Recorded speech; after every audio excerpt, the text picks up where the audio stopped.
Here. Commissioner Flores, Here. Commissioner Jeffrey, Here. Commissioner Martin, Here. Commissioner Sherman, Here. Vice Chair Hoff, Here. Chair Donaldson. Here. All 7 commissioners are present. Rise and join me in the Pledge of Allegiance. Pledge allegiance to the flag of the United States of America and to the republic for which it stands, one nation, under God, indivisible, with liberty and justice for all. Okay, this is the time for public comments for items that are not on the agenda. Is there anyone from the public wishing to make a comment to the commission? Seeing no one, we'll move there we on go. to the action recap, the minutes. Get used to work. Are everyone's screens working? How do we turn these on? There's a button on the lower right-hand side, on the edge. And it should glow blue when it's on. Got it? I can't believe I'm the one that needs to know. Yeah, I saw you just reaching for it. Lower right? Oh, that one. There we go. Okay, We does got it. anyone have any corrections or additions to the minutes? Just a minor correction on page 4 of 8, under the comments from the public, Michael Skelly. I think the intention of what he was saying was that he would like to see a rendering of the picture without the green stuff on it, so he could get an idea of what the building really looked like, because he was afraid of what it's going to look like without the green stuff. So, yeah, so the way it's worded kind of makes it sound like he wants the building to be without the green stuff, and I don't think that was his intention. Okay, is that a clarification? Is that clear enough to change? Any other comments, additions, amendments? Move to approve. Second. Okay. Do you need a roll call, or is, okay, without any objection, the minutes from October 23rd are approved? And we have our director's report. Yes, I have a number of things to tell you about. I'll try to keep it quick. First, there is a card that is circulating up at the dais. If you could sign that and return to me. It's for our secretary, Ann, whose husband is ill. The city council has met 3 times since your last meeting. They met on November 4th and 18th and also on December 2nd and considered a number of planning-related items, so I'll try to quickly go through those. On November 4th, they gave final passage to the bicycle parking ordinance that you had previously recommended approval of. They also approved a noise waiver for the Annie Yates School for work on Saturdays between November 8th and November 29th. They approved a number of actions related to billboard relocation. They approved an outdoor advertising sign relocation agreement, which will move the existing billboard at the Ambassador Housing site to a location somewhere in Hayward, and also to remove the existing billboard along the I-80 freeway, which is about 600 feet north of Powell Street. That's the one at the south end of the Pacific Park Plaza parking lot. That one will be removed, and a new one will be put in its place about 600 feet south of Powell Street, adjacent to the Powell Street Plaza Shopping Center. They also approved a 15-year lease extension for the billboard that's already on Showmount Street, just south of Temescal Creek, kind of opposite the West Elm site. And finally, the agreement calls for month-to-month lease of the billboard on the Ambassador site from the agency until it is relocated. The agency approved an appropriation to the Oliver Lofts Owners Association to assist them with plan check and building permit fees for water intrusion repairs. And on the I-80 pedestrian bicycle bridge, the redevelopment agency continued consideration of a contract amendment with HQE and directed staff to negotiate a lower price for the community meetings, which means that the community meeting that had been previously planned for December 6th obviously didn't happen and will be rescheduled to a future date. The agency also voted to eliminate any further consideration of the so-called half-bridge alternative, which involves use of one of the existing bridges at the Ashby Avenue interchange. On November 18th, the council held a study session on the AC Transit hydrogen fueling station proposal at the Emeryville bus yard, which will be on your agenda for consideration for a use permit at your January meeting. They held a study session on the 39th and Adeline mixed-use project, which is on your agenda tonight. They introduced a news rack ordinance, which will regulate the design and placement of news racks and create a permitting process for them. That ordinance was passed on December 2nd and takes effect January 1st. In the future, there will be recommendations from staff for standardized city news racks, and that will be presented to the council. We've hired a consultant to help us with that effort. Also on November 18th, they approved the paper mill project. They did make some amendments to the conditions of approval, including requiring a car share pod on one of the adjacent streets and also giving the council the final approval authority over the removal of the street trees on Powell Street. They approved a noise waiver for construction at West Elm Furniture at Bay Street on 10 Saturdays and 10 Sundays until February 1st. They also approved another noise waiver for construction in the harbor for harbor dredging on Saturdays from 9 a.m. to 6 p.m. and 24 hours a day on weekdays outside the breakwater. They, following the Planning Commission's recommendation from your September 25th meeting, the council voted to direct staff to prepare a Parks and Recreation Needs Assessment and Strategic Plan.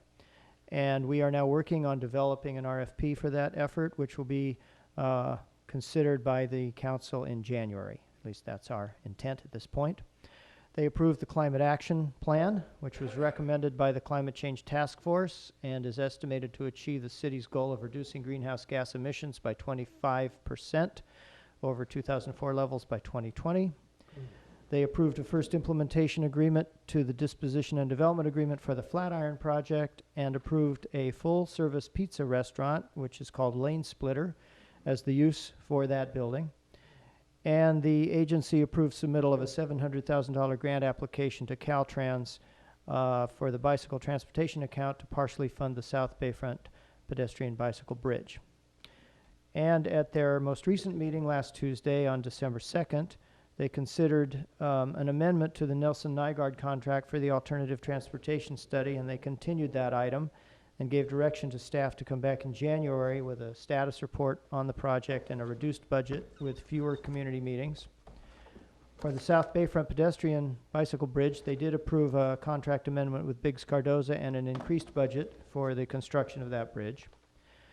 The redevelopment agency approved an exclusive negotiating agreement with the Housing Consortium of the East Bay to rehabilitate the fourplex, which is at the corner of 40th and Adeline Street. That was relocated from 41st Street as part of the Oak Walk project.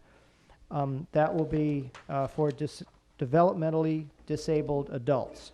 And that will require an amendment to the use permit and design review that was previously granted by the commission for the project because they're not proposing to have any parking in the project now, which will change the design of the building. So that will be coming to you at a future meeting for your consideration. On the Bakery Lofts project, the appeal of your decision about the condition of approval regarding undergrounding of utilities, they set a hearing date for that for December 16th, which is next Tuesday. And finally, concerning Emeryville Tyco, as you may recall, the commission granted a use permit for a building on 64th Street back in 2005, but the applicant has not been able to afford to do the required building and fire code upgrade works. Well, we learned that they had been occupying the building anyway, and after much negotiation with them, we finally were forced to yellow tag the building, which means that no occupancy is permitted except for storage and administrative use. So they're not allowed to be in there anymore. A number of Tyco members came to the council meeting on Tuesday asking for the council's help, and staff was directed to try to work out a solution to their situation and to report back to the council, which we are working on. Concerning the general plan update, the general plan update steering committee had its most recent meeting last Tuesday, December 9th, where the floor area ratio map was reviewed and a discussion about whether or not to include parking, which was decided to do, and the most recent version of the FAR map was approved. Michael Diet of Diet and Bhatia presented an overview of the zoning ordinance update in order to kick off that effort. And the committee also discussed ideas for the upcoming community workshop on February 7th. Future efforts related to the general plan include the next meeting on January 13th, where the entire draft general plan will be reviewed as a whole. There is a community workshop planned for Saturday, February 7th from 10 a.m. to 1 p.m. at the Hilton Garden Inn. I hope you will all be able to attend. I hope you can mark your calendars for that date. And also, we are hoping to have a joint meeting between the Planning Commission and the City Council on the general plan update, final joint meeting before you and the council consider adoption on Saturday, February 21st. I'm hoping that date works for everybody. What was the date again, Charles? Saturday, February 21st for a joint meeting with the City Council. And then Saturday, February 7th for the community meeting. So I'd like to ask you to mark your calendars for those two dates. And finally, as I previously reported, Professor Michael Southworth's Urban Design Studio at UC Berkeley is once again looking at Emeryville. There are a total of 10 students. They've been working on it for 5 weeks. Just this afternoon, Chair Donaldson and Commissioner and Vice Chair Hoff and our general plan project manager, Deborah Diamond, and myself went up to UC Berkeley and saw their final presentation. It was a very interesting and stimulating afternoon. They had a lot of interesting out-of-the-box ideas for the Powell Street corridor, for redeveloping the Powell Street Plaza area into a high-rise district, for transit-oriented development around the marketplace, and for neighborhood preservation and enhancement in the Triangle neighborhood. As in the past, we'll be preparing a booklet of their plans. The students' work will be on display here, out here in the link, probably not until early next year. And we hope to have a presentation of their proposals to the City Council, which will most likely occur in February. And that concludes my report, and I'd like to ask Chair Donaldson and Vice Chair Hoff if they want to add any thoughts about the presentation we saw this afternoon. And I'd also be happy to answer any questions you may have about anything else. Well, once again, the students presented a lot of really interesting ideas, and they focused on different areas, and it pointed out the diversity of our city, that people were focusing on small improvements to small neighborhoods and grand gestures over freeways and things. It was quite interesting. Okay. So, all right, that concludes my director's report. So any questions or? Thanks, Charlie. Thank you very much. Okay, so this brings us to the public hearings. I believe that item A, the MacArthur Mixed-Use Project, is being pulled from our agenda, as well as item C, the Ocean Avenue Lofts. Both those projects were originally approved by the City Council, and so it has been determined that the City Council is the body that needs to grant these extensions. So we'll be scheduling that for the Council in January. So the first item that we have on our agenda is 4520 San Pablo Avenue Townhouses, an extension of a permit already granted. Is that? Good evening, Commission. This is a second request for permit extension of a project that you approved in December of 2006, about 2 years ago.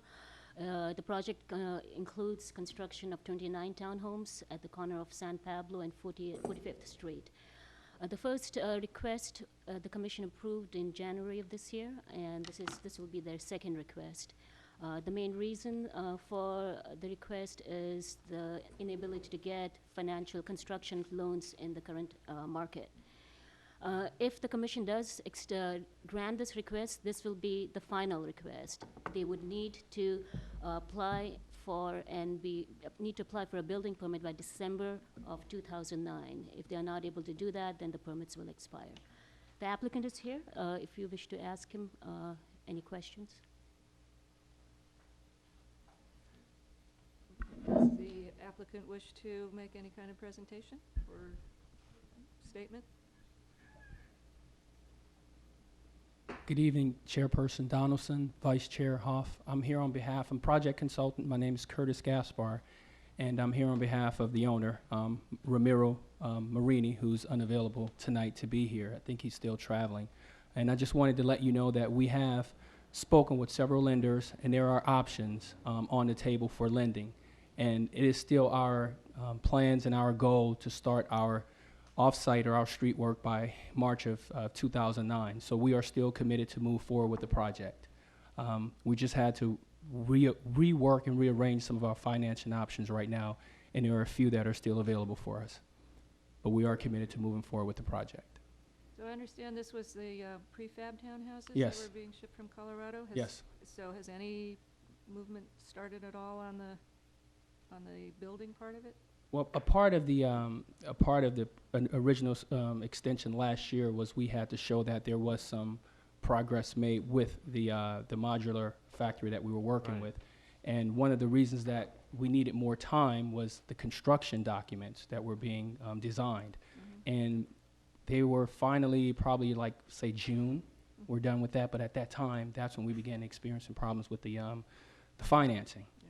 So we have made significant progress with that. Yes, we have. Does anyone else have a question for the applicant or for Maru? Nope. Okay, thank you. Thank you. Okay, this is a public hearing, so I'll open the public hearing if anyone wishes to speak.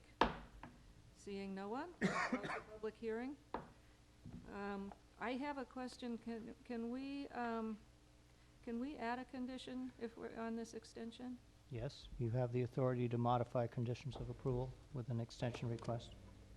Because a concern has arisen about, with these extensions being requested, that the property be adequately maintained while people are waiting for their financing to come through. And I think that we should, I would like to add a condition of approval requiring the applicant to maintain the property in the interim while it's being, while the Until financing- construction begins. Yeah. Okay. Yeah, I thought that, I mean, I think that's a good idea. This site I'm less concerned about, but the site at MacArthur and San Pablo and the site on Ocean Avenue, I was planning to raise that very point. You know, there's garbage in front of the home on Ocean Avenue, and the property at MacArthur and San Pablo, someone's torn the plywood open. That's a huge building, and I could see some real trouble in that building if it's not secure for another year. So we don't have those two items, but I think it's a good idea as we extend that we actually have a standard condition that they've got to maintain it to give us more teeth if there's a Yeah. problem. Our conditions of approval don't typically address the condition of the property prior to construction of the building, because Right. they're specific to the building itself, but that's certainly no reason why we can't. Seem to be facing that as an issue Can you now. refer that to the city council as a suggestion? On the other two items? Yeah. Sure. Yep. Well, I'll make a motion that we approve the extension As amended, as amended. I'll second that. all right. Right on the motion, Commissioner Cardoza, Aye. Commissioner Flores. Aye. Commissioner Jeffrey, Aye. Commissioner Martin, Aye. Commissioner Sherman, Aye. Vice Chair Hoff, Aye. Chair Donaldson. Aye. 7 ayes, the extension is approved with the modified conditions. Good luck. Yes. I imagine we'll see more of these. The next item on the public hearings is Christie Avenue Furniture Store, And I need to recuse myself. and Commissioner Sherman needs to recuse himself as he is a next-door neighbor of this project. Same side of the street. As tall as this building, you might be 500 feet away. Yeah, he's 300 feet. Right. He's got common interest in the open space. Okay, this is a request for a use permit for an existing space located in a building known as Christie Commons, just opposite, next to PPP. This is sort of the existing building. The live work units are kind of here. This is Christie Avenue. This is the space we're talking about. This is the entrance to the garage, and then it goes all the way back, and there's a driveway easement. The request is for the owner. She plans to use the space as furniture, home furnishing stores, and as well as an art showroom. But she is also requesting that in future, if she so wishes, that she can lease it out as office. So at this point, she wants the permitting entitlements for both as a retail use as well as an office use. As such, at the moment, it will be run by the owner, and it will have no employees, and it's expected to be open from 10 to 5, 7 days a week. This is sort of the ground level space, Christie Avenue right here. This is the entrance to the space, the lobby. The rest of the ground level space is parking. There are 24 parking spaces. The owner of this space also has access, easement and rights to 14 parking spaces behind the building. The entrance to these spaces are through the driveway here, and entrance will be right here. And I'll show you some pictures. In terms of number of spaces, parking spaces both inside and outside, the plans show a slightly different number. These spaces have been verified by staff in the field, as well as checking the documents of the easement that she has behind the building. This is the second floor plan, and they have a small mezzanine third level plan. These are all existing. She's not proposing any change in the building itself. These are sort of the photographs. This is the lobby. We have some bike racks already existing. This is the entry to the garage. This is the driveway that goes behind, and then these are the parking spaces that she has entitlement to. This is the interior photographs. This is the main second floor level, which will be used for display of both furniture and art, and this is the lobby at the bottom. In terms of use, this lies in the MU zone, where all uses require use permit, and her proposed use for retail and office are permitted with a conditional use permit. In terms of parking, vehicular parking, both retail and office trigger the same amount of parking, and that calculates to 37. Her spaces that she has both inside and outside equal 38, so she does meet the parking requirement. In terms of bicycle ordinance that was recently passed, the project would trigger one short-term and one long-term parking spaces for every 20 car that is required. So that is 2 short-term and 2 long-term. She has 6 long-term in front of the building that I showed you in a picture a minute ago, and there is ample room inside her garage to accommodate 2 long-term bicycle parking spaces. The DCC reviewed the project in October, and no concerns were identified. Our recommendation is approval for the project, subject to conditions attached in your staff report. The owner is here, and if you would like to hear from her or have questions, you are welcome to do so if you have any questions from me. I believe there are also some modified conditions recommended. Not On- at this time, no. Not at this time? Oh, okay. Are there any questions for Miru? Does the applicant wish to make a? Oh, okay. There's reference to the possibility that for large pieces of furniture, it would be loaded off Christie into the entrance. And I wanted to know, I need more specifics on that, because if you're going to have trucks double parking on Christie, that could present a problem if you're spending some time unloading furniture. And I noticed that there's a set of stairs that goes up to the second floor where the displays would be, but there isn't an elevator, so how are you going to get? No, there is an elevator. Let me just go back. Yeah. Oh, sorry about that. Okay. So there is an elevator near the garage. Yeah. So she does not anticipate big pieces of furniture, and all the loading and unloading will take place within the garage, and they can be accommodated within there. So if at all, it will be very occasional. So it won't be like at any regular levels. So she is mainly, she believes that all her items that will be as part of her shop, You loaded through the garage? that is correct. Okay, well, I'm just concerned that if there is a situation, one time is all you need to create a problem. So I would just want it to be really clear that perhaps, the city's notified or whatever, if they're going to be out there double parking on the street and loading furniture. Okay. Well, would it be possible to use those exterior parking places as kind of the truck unloading spots? Since there's only one employee, it seems like that parking wouldn't be used very often. Well, if the truck goes behind, there is no entry to the building at the ground level. Let me just. Well, they'd be rolling it off or. Well, then it would mean, they would have to roll it in. They would have to park behind the building and roll the furniture in through the front entrance. But So can you that would get be a, one solution. can you get a truck out of the parking lot behind there? Is that the problem? Is that why she wants to do the Christie frontage Because there's no loading? entrance at the back. No, Well, I Which would understand allow- that. there's an entrance on the side, and the garage, the elevator has access from Right. the garage. They could go through the garage. It could. I mean, you know, it's more convenient in the front because the elevator is right there. But there's no request for special striping in front of the building? Not at this time, no. No. I Is mean, it- and it's If they just a double park, they problem get a because, ticket. yeah. I mean, you know, we've had situations in, at other projects where this is a problem, and, you know, I don't want us to create a situation where we have more congestion and traffic problems. Yeah. I mean, I she mean, had- loading furniture, that is can true. be a This problem. was the precise question I'd asked the applicant, and she assures me that at most might happen once during where the store is run, when they're first moving in. She really does not anticipate huge pieces of furniture coming in and loading at Christie. Does the elevator go to the garage?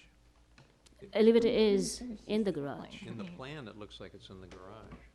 Yeah, it is in the garage. Let me Can't just. you pull the truck into the garage and load it? No. Well, it's just she would for most items. It's just for the huge pieces. Well, Maria, and maybe the applicant can answer this question. I mean, what kind of furniture are you going to be selling? Yeah, why don't we let the applicant Yeah. answer questions? Let's have the applicant come up and say what you need to say. I am Ann Morrissey. I own the building at 6101 Christie that I purchased in. You want to lift that mic up, so right up to your... I'm sorry. There you go. And I too, I have a hearing impairment, which is why I have difficulty understanding the echo of the We have assisted microphones. we have assisted listening devices if you need one on the side of the room, but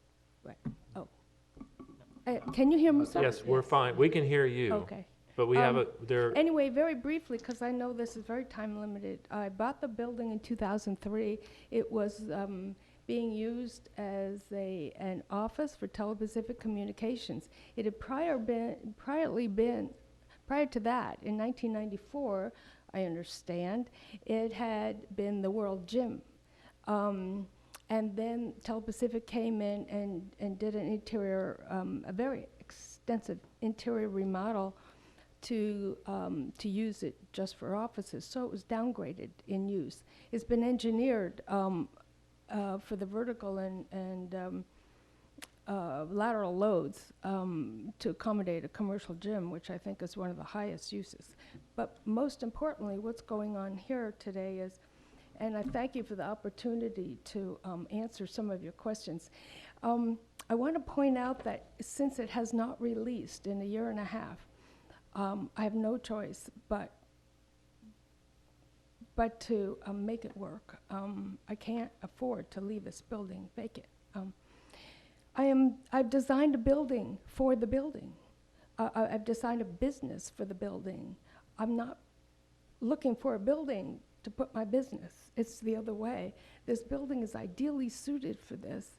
And we designed and chose this business because we all feel that it's an excellent business in these times. It's not just a furniture store. And perhaps by starting out with what I intend to do with it, it might clarify some of your questions. It is going to be a home furnishings, mostly consignment store. Some items could be as small as teacups, and some pieces could be couches. But it's not going to be it's not designed to be another furniture store. Bringing material, let's say stock, shall we say, in and out, can either be done through the double front doors right in front, or can go through the garage into the elevator and then up, or a wide case of stairs if we choose to do it that way. The garage is huge, and everything can be either brought in through the garage or dolly through the garage. I wish you would have the benefit to see the building, because the building is so perfectly suited for this. Or let's say this business is so perfectly suited for this building. But what I also want to point out here is that I need to point out and request, and actually, I guess formally object to some of the conditions that would be attached to this, because it makes reference to 1C, a building permit and paying of fees.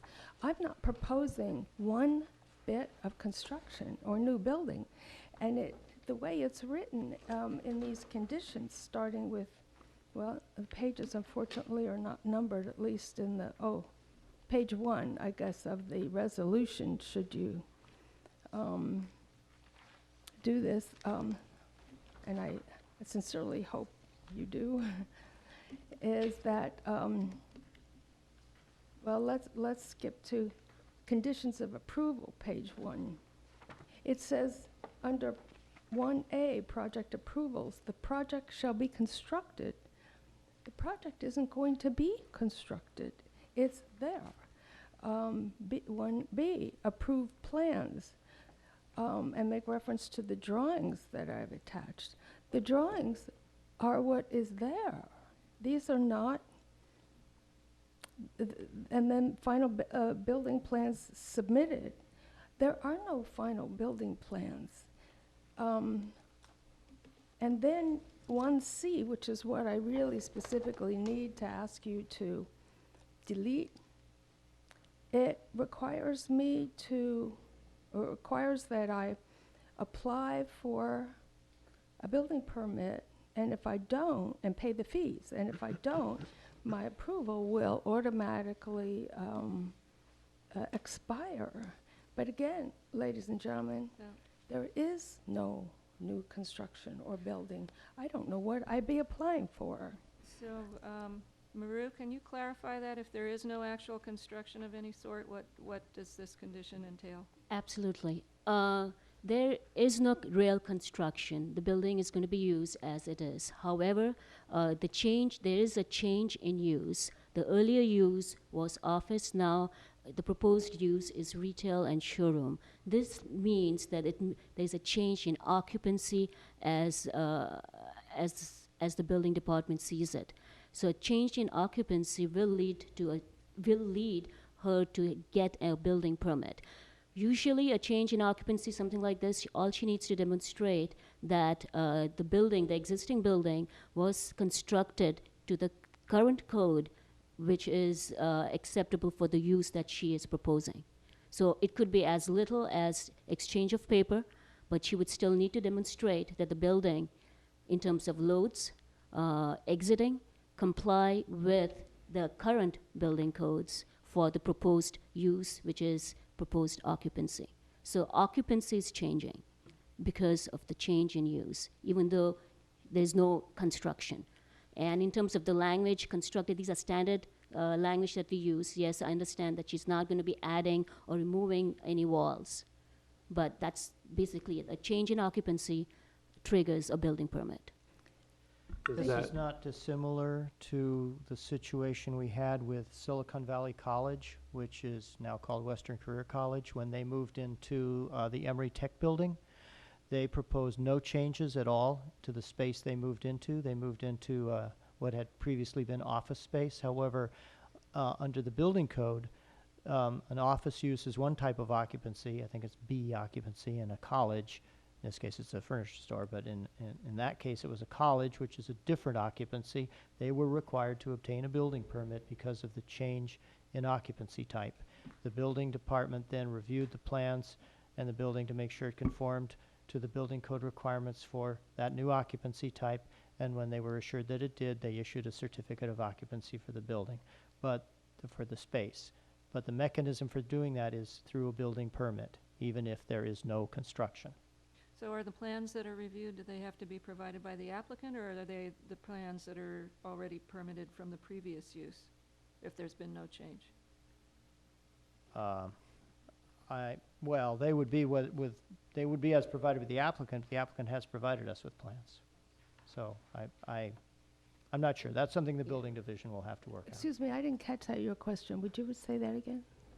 I was just asking what kind of plans you would have to submit, or whether they would use plans that they already had in their I'm possession. glad you brought that up, because what, excuse me, what I've also been required to produce is as-built plans and calculations for the structural and vertical load for the building. They were done in 1994 when it became the World Gym. We've been able, after a week of tracking people down, and finally tracked the engineer down in Virginia, whose job files were left here in previous employer when he did this job. And all that could be found remaining in his job files was just the drawings, which prove that they were engineered to 100 pounds per square feet, and he is now communicating and PDFing all those 8 pages of drawings. But they wanted me to go out and hire an engineer all over again and recalculate this entire building, which would cost enormous time and money to do this, when the city of Emeryville had allowed a commercial gym in it in 1994. I must also point out that I've just learned that there is no use permit on the building, so, and never was. My using this building or changing it from office to retail is changing it, but it was something more than both of them before. It was a World Gym. It was downsized or downused into an office. Okay, I understand that, and it sounds as if you are getting the drawings that are going to be required, and that will have to be worked out between you and the building department. There's a question mark. Apparently, there has been no acceptance of those drawings. They're so far are still requiring me to produce as-built and original calculations. They do not exist anymore. We have culled every place and everything from California to Virginia. I also want to mention that as far as the employees, I'm not quite sure how the one employee got there. I am going to work and operate this business, but I am, of course, going to have some helpers.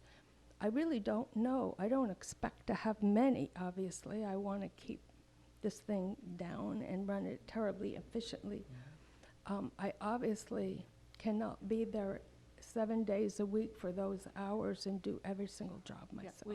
I don't think that anyone has an issue with the number of employees. That was pertaining to the parking requirement. Okay. Does anyone have another question of the applicant? So did you get you're being requested to come up with some structural calculations on the building by the Emeryville Building Inspection Department? I don't know if it's the inspection department, but it's by Guyan, and I apologize for not using his formal name, but I'm not sure of the pronunciation. Right. And did you get a proposal to actually have that work done so you know how much it costs? And have you presented that to No, but what I inspection? presented, which we all thought was better, is I presented the engineer and I presented the original drawings, but they are not quote unquote as built, and they are not the original calculations. I understand that, but you also expressed concern about the cost and the time to do the work, and I'm curious whether you actually got a proposal from a structural engineer to do the calculation. I have, before finding the actual original engineer, I contacted 3 different engineering firms to try and Resolve get a handle on this, because if I had no idea how extensive this would be, so I assumed I could just go out and get an engineer and do that. Well, it's not a simple, and it's not a quick, and it's not an inexpensive thing. So they said it's fairly complicated, and they couldn't it would take a proposal by them, which is somewhat involved in itself, and that it would, they couldn't really estimate well how much it would cost until they actually got into it. So I worked fast and furiously to try and track down the original architect and the original engineer. And I finally did. And he has been communicating directly now in order to give you the reasonable documentation, because the building was engineered to the highest level, and it was also used at the highest level, and they'd gotten a certificate of occupancy in 1994.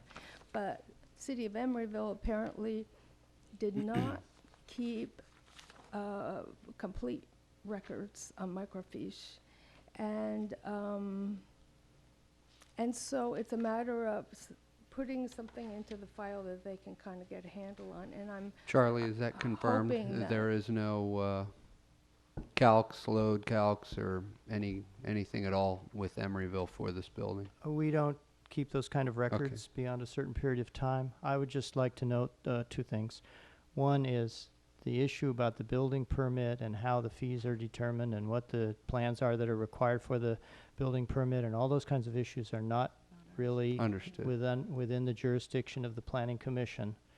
So I'd suggest you don't spend a lot of time on that issue. And secondly, there has been extensive communication between the applicant and the building division, including the chief building official, Victor Gonzalez, about this issue. I don't know what the status of those discussions are right now, but I know that Mr. Gonzalez was doing his utmost to try to help Ms. Morrissey resolve this issue, so I'm sure that he will take care of it. Okay. Wasn't a building permit taken out at the point that it was converted from a gym to an office space? 'Cause that would have been a substantial remodeling. It would have removed dressing rooms and all sorts of things. Right. We don't have the records on file of that, and there is now a new building code, a different building code that is in effect now from what was in effect then. There are a lot of technical issues like that that the building official really needs to work out. And I guess lastly, I just want to point out that my concern is on page 3 of the conditions, things like prior to issuance of a building permit, if these conditions were required by you as part of the approval, and I would be, then I would have to appeal this. There's as part of B on page 3 of the conditions. And then that would be within a 90-day period, and then I won't be able to proceed and get this business going for, I don't know, it could be a very long time. And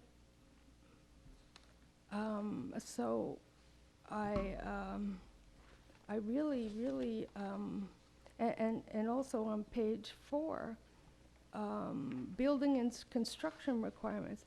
Now, I know that I've been told that these things wouldn't apply to me if I wasn't doing any new construction, but I have to get a building permit. So I'm confused. I must admit, I'm confused. But I'm fearful that if the approval includes these conditions as they're written, then I'm only going to invite a whole host of time-consuming and expensive problems. And ladies and gentlemen, I can't afford to do this. Thank you. Any other questions? It's not really in our jurisdiction to deal with these things. Would you speak up, So sir? this is a, this is a public hearing. So Ms. Morrissey, there is an assisted listening device right here, headphones, if you want to use them, on the corner of the table. It will make it easier for you to hear. Oh, thank you, but I can't be hearing. Oh, okay. I had further one question questions from about me? the type of business you're going to be running. Will this be one where you will rent space to someone to bring in the things they wish to sell? Rent space? I don't understand. Well, a lot of antique stores run on a business where they rent a table or a certain number of square feet to Yeah. somebody who brings in things they want to sell, and then you collect the money when it's sold for these people. Oh. No, that's not what I have in mind. I will accept pieces in this store, shall we say, that are on consignment, and they'll all be very different. Are you familiar with the home furnishings consignment? They have 16 stores in California area. No. Okay. It's a very successful business model, and they don't have a store in Emeryville. And Emeryville is perfect for this, where people, if you had a table that was of high quality and wanted to sell it, instead of trying the garage sale route or putting an ad in the paper and being burdened by strangers coming to your home, you could agree to consign it with me. I would show it, and then it would be sold. And you would take a commission on the sale, is that the way it works?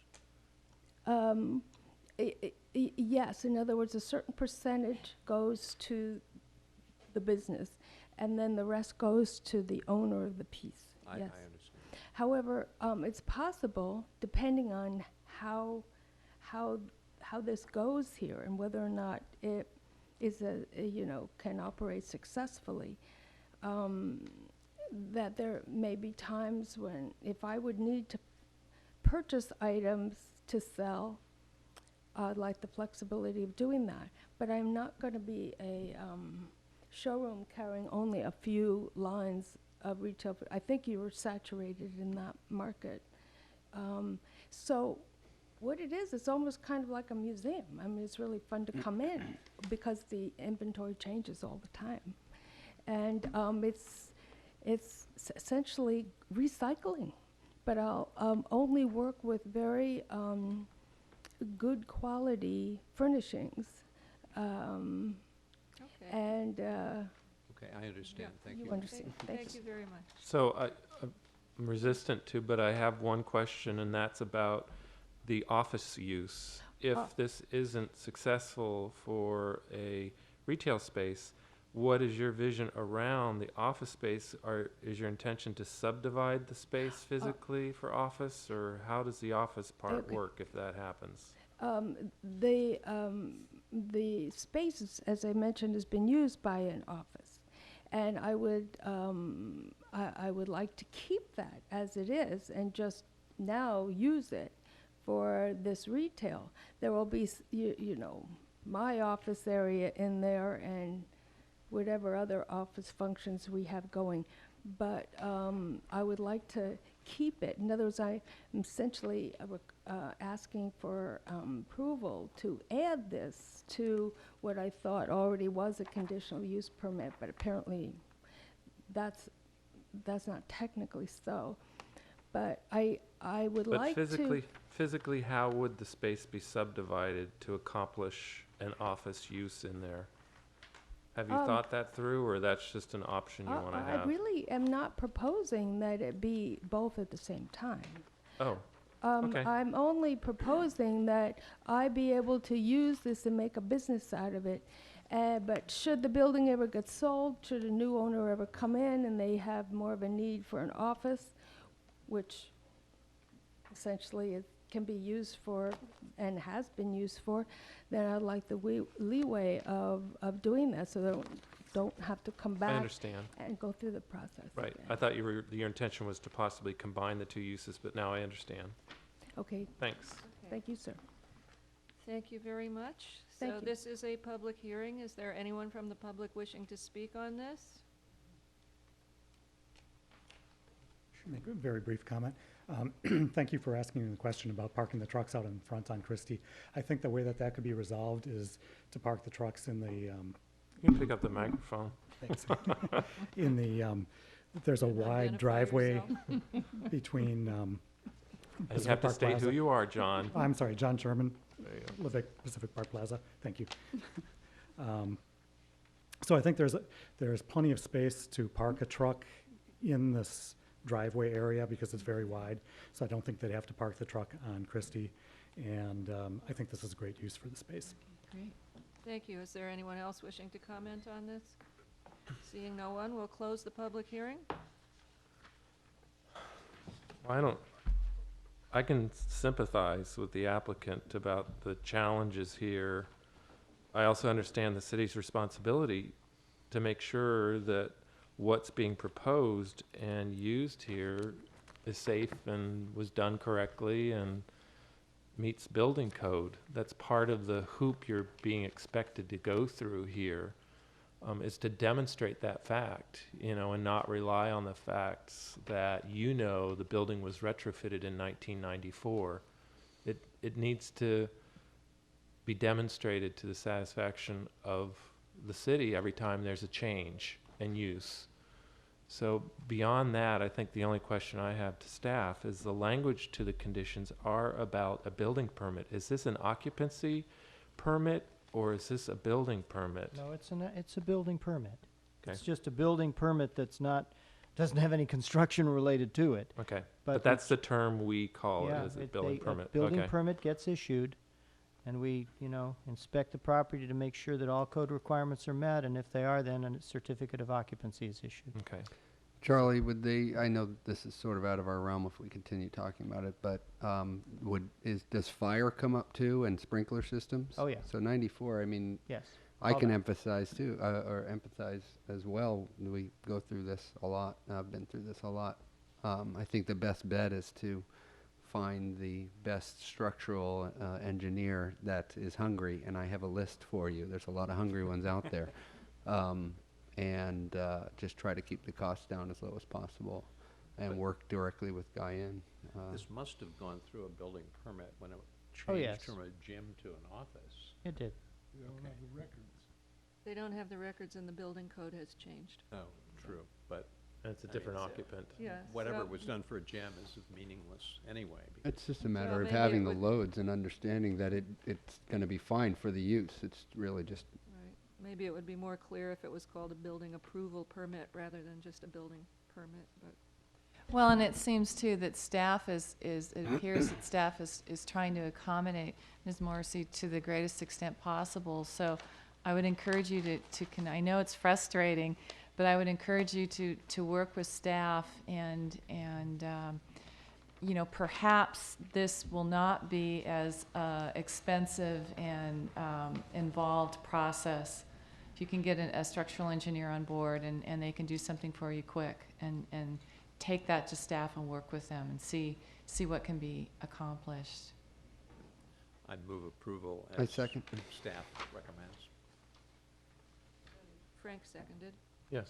All right. You don't want any amendments concerning deliveries? No, Not I'm fine with what Commissioner Sherman had to say about that. Okay, so, I'm sorry, it was Commissioner Cardozo, second by Commissioner Flores? Okay. On the motion, Commissioner Cardoza, Aye. Commissioner Flores, aye. Commissioner Jeffrey, Aye. Commissioner Martin, Aye. Commissioner Sherman is recused, Vice Chair Hoff, Aye. Chair Donaldson. Aye. 6 ayes, the application is approved. This decision may be appealed to the City Council within 15 days. Good luck. Okay, the next item on the agenda is Pixar Headquarters Expansion Phase 2.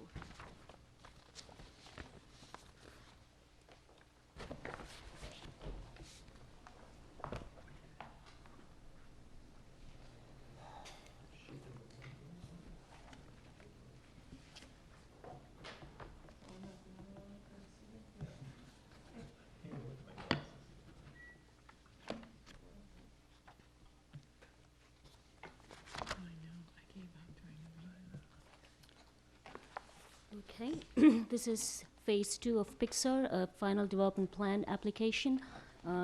Just a quick reminder of those who are not familiar with the Pixar campus, just right across Park Avenue, Hollis. This is their main building. What they will be doing in this phase 2 is constructing a building here. occupying Semi Freddy's building, also known as West Village, and occupying what is known as the PEA parcel, and accommodating about 300 parking spaces as well as a bike path. This is sort of the PUD PDP entitlements that they have received in the past. This is phase 1, which is what you can see on the ground today, and phase 2 is this building that is currently in front of you.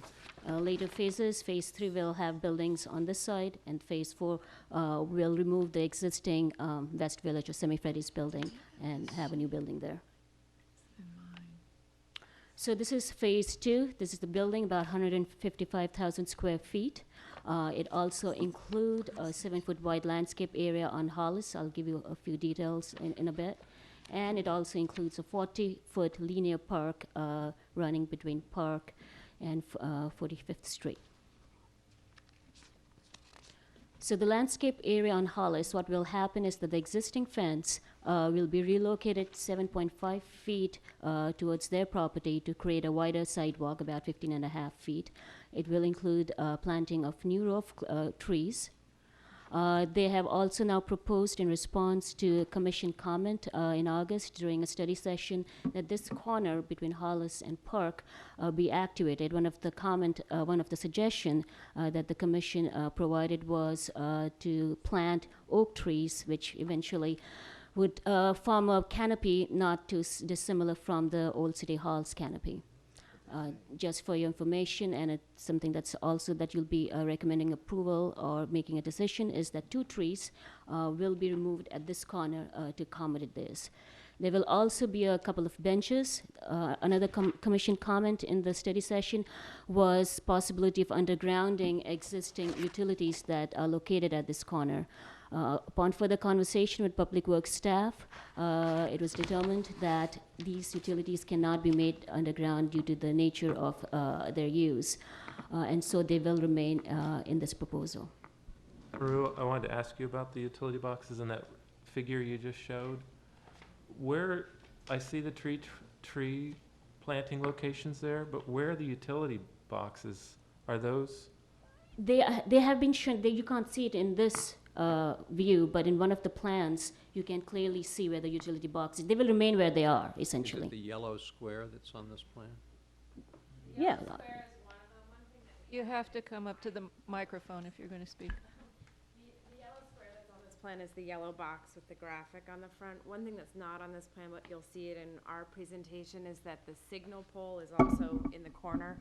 But that represents the signal pole, the yellow square, and there's a little gray box to the right of it. Those are the 3 things above ground. And there's enough room to fit a tree there too? Fit the trees there? Behind it, I think in the end, we're gonna have to look at, when we dig what's underground, we may move it slightly. The 2 that are out in the walk, I'm absolutely sure of. That one, it's gonna depend on where the footings are, which I can't say yet. Okay, thanks for explaining. There was also concern expressed by the commission regarding the generator further down along Hollis. So in response to that, the applicant has proposed a screening with a concrete wall which will be painted and will be planted with vines. There was also a concern about loading along Hollis, and so the applicant has said that the daily loading will occur on the 45th Street entrance, and the Hollis Street here entrance will be used only for emergency vehicle access and occasional loading. This is the linear park between Park and 45th Street. It's a 40-foot wide park with a 10-foot wide asphalt for multi-use purposes. They are proposing now trellis here with benches. There'll be new lights. The existing fence on the PEA will be relocated towards the west. There will also be a plaque commemorating location of Joseph Emery's house. And there will also be removal of 2 existing trees a little bit west along here. This is the building section looking south. It's a 3-story building with partial basement. The height at roof level is 45 feet. The height at penthouse level is 57 feet. These are the elevations. The primary material will be 2 kinds of brick. You can see the materials right in front of you here. I can pass those around if the commission so wishes.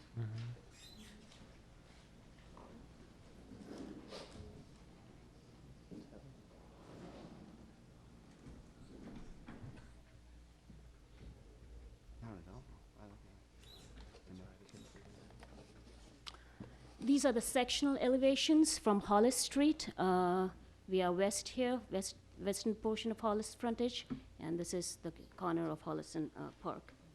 Sectional elevations of Park Avenue, starting to the west here and going further to the east. These are sectional elevations of the linear park. In terms of compliance with the PUD, PDP approvals, our ordinance requires that the FDP be substantially in conformity with the PDP. What the PDP was approved for during phase 2 is a 145,000 square foot building with a height of 50 feet. The proposed FDP calls for a slightly larger building, of which about 10,000 square feet of basement area will be used for accommodating mechanical equipment. The proposed height at the roof level is 45 feet to adjacent grade, with penthouses, smaller portions reaching a height that is slightly higher than what was approved at the PDP level. The proposed amenities are in compliance with the PDP approvals. That concludes my presentation. We are recommending that the commission recommend approval to the city council for the FDP, as well as removal of four street trees along Park Avenue. Before I hand it over to the applicant, I would like your attention to two pieces of paper which should be on your desk. One is a note from the architect. There are slight changes to the datum points, sort of for the record, we are submitting that. It does not change the height of the building for all practical purposes. And there are a few modifications to the conditions of approval. These modifications are primarily geared towards having consistency with the BTP conditions of approval and the FDP. So essentially they relate to indemnification, general clarifications, and also to the fees. The fees have been paid per the DA, and the only fees they will be paying would be the school fees. So the fee chart, which was attached to the staff report, I would like to remove that from the record. So with that, if you don't have any questions from me, the applicant does have a presentation. I've got a quick question, Maru. Could you clarify, they talked about widening the sidewalk. Is that the actual concrete is getting widened, or there's going to be some green space? Okay, I guess I'll let you speak to that. Yeah.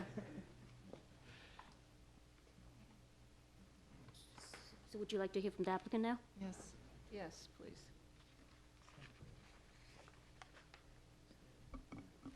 Good evening, Commissioners. Craig Payne with Pixar.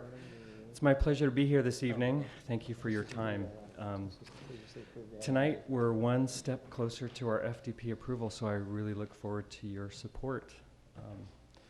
Last August, we noted all of your comments and requests.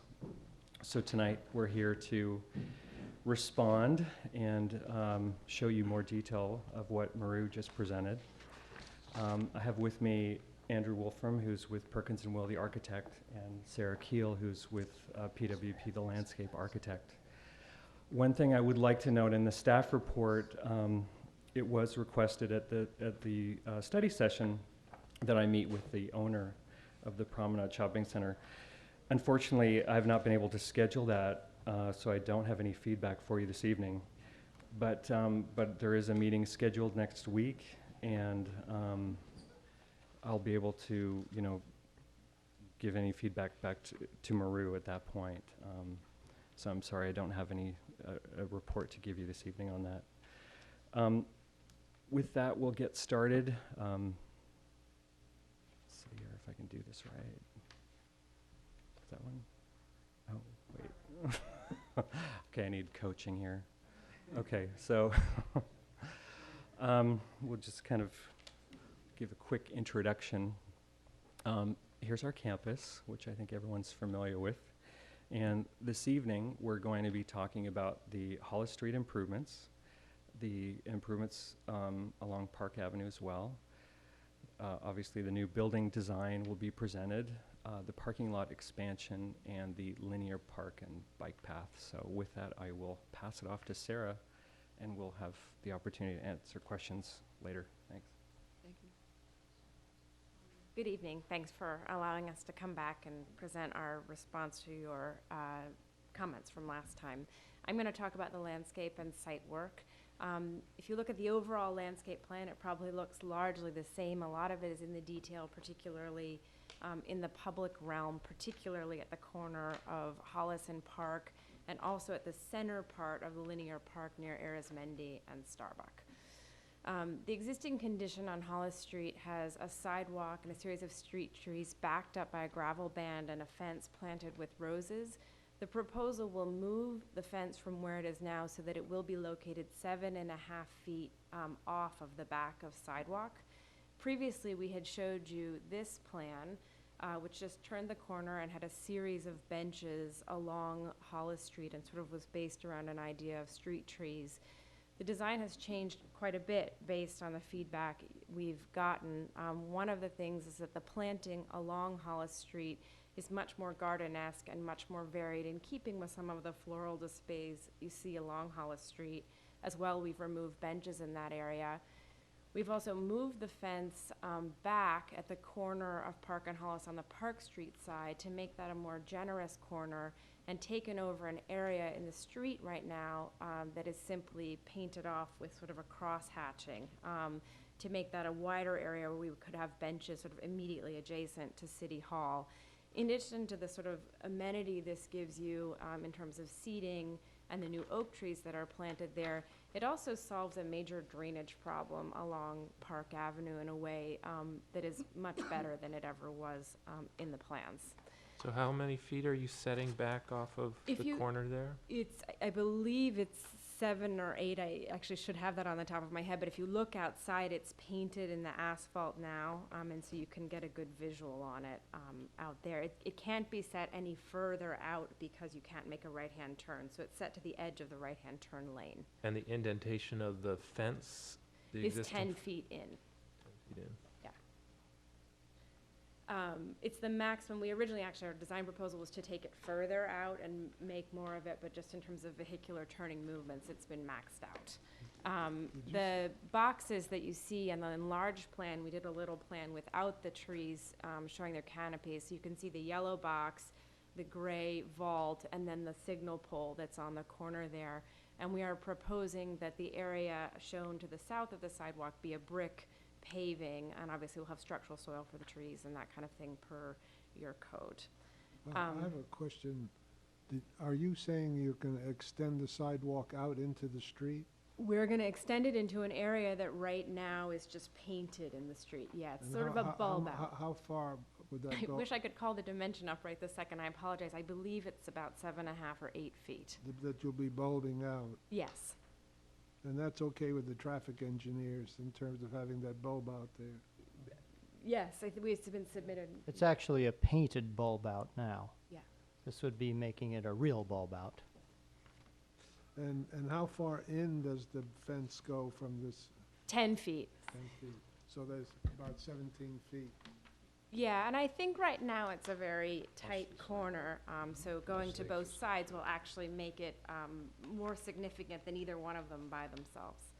And the planting within the fence, because I cannot read any of these sheets. I was very frustrated with the scale. I realize we have a reduced version at the 8.5, or the 11 by 17.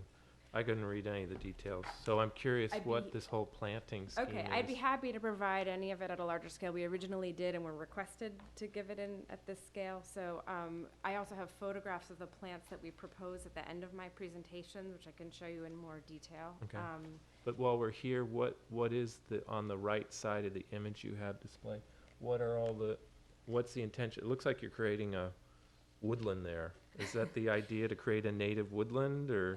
Inside of the fence, it's a mix of oaks, and there are also red buds, and there are also buckeyes. It's a very native planting, a very sort of dry California landscape planting.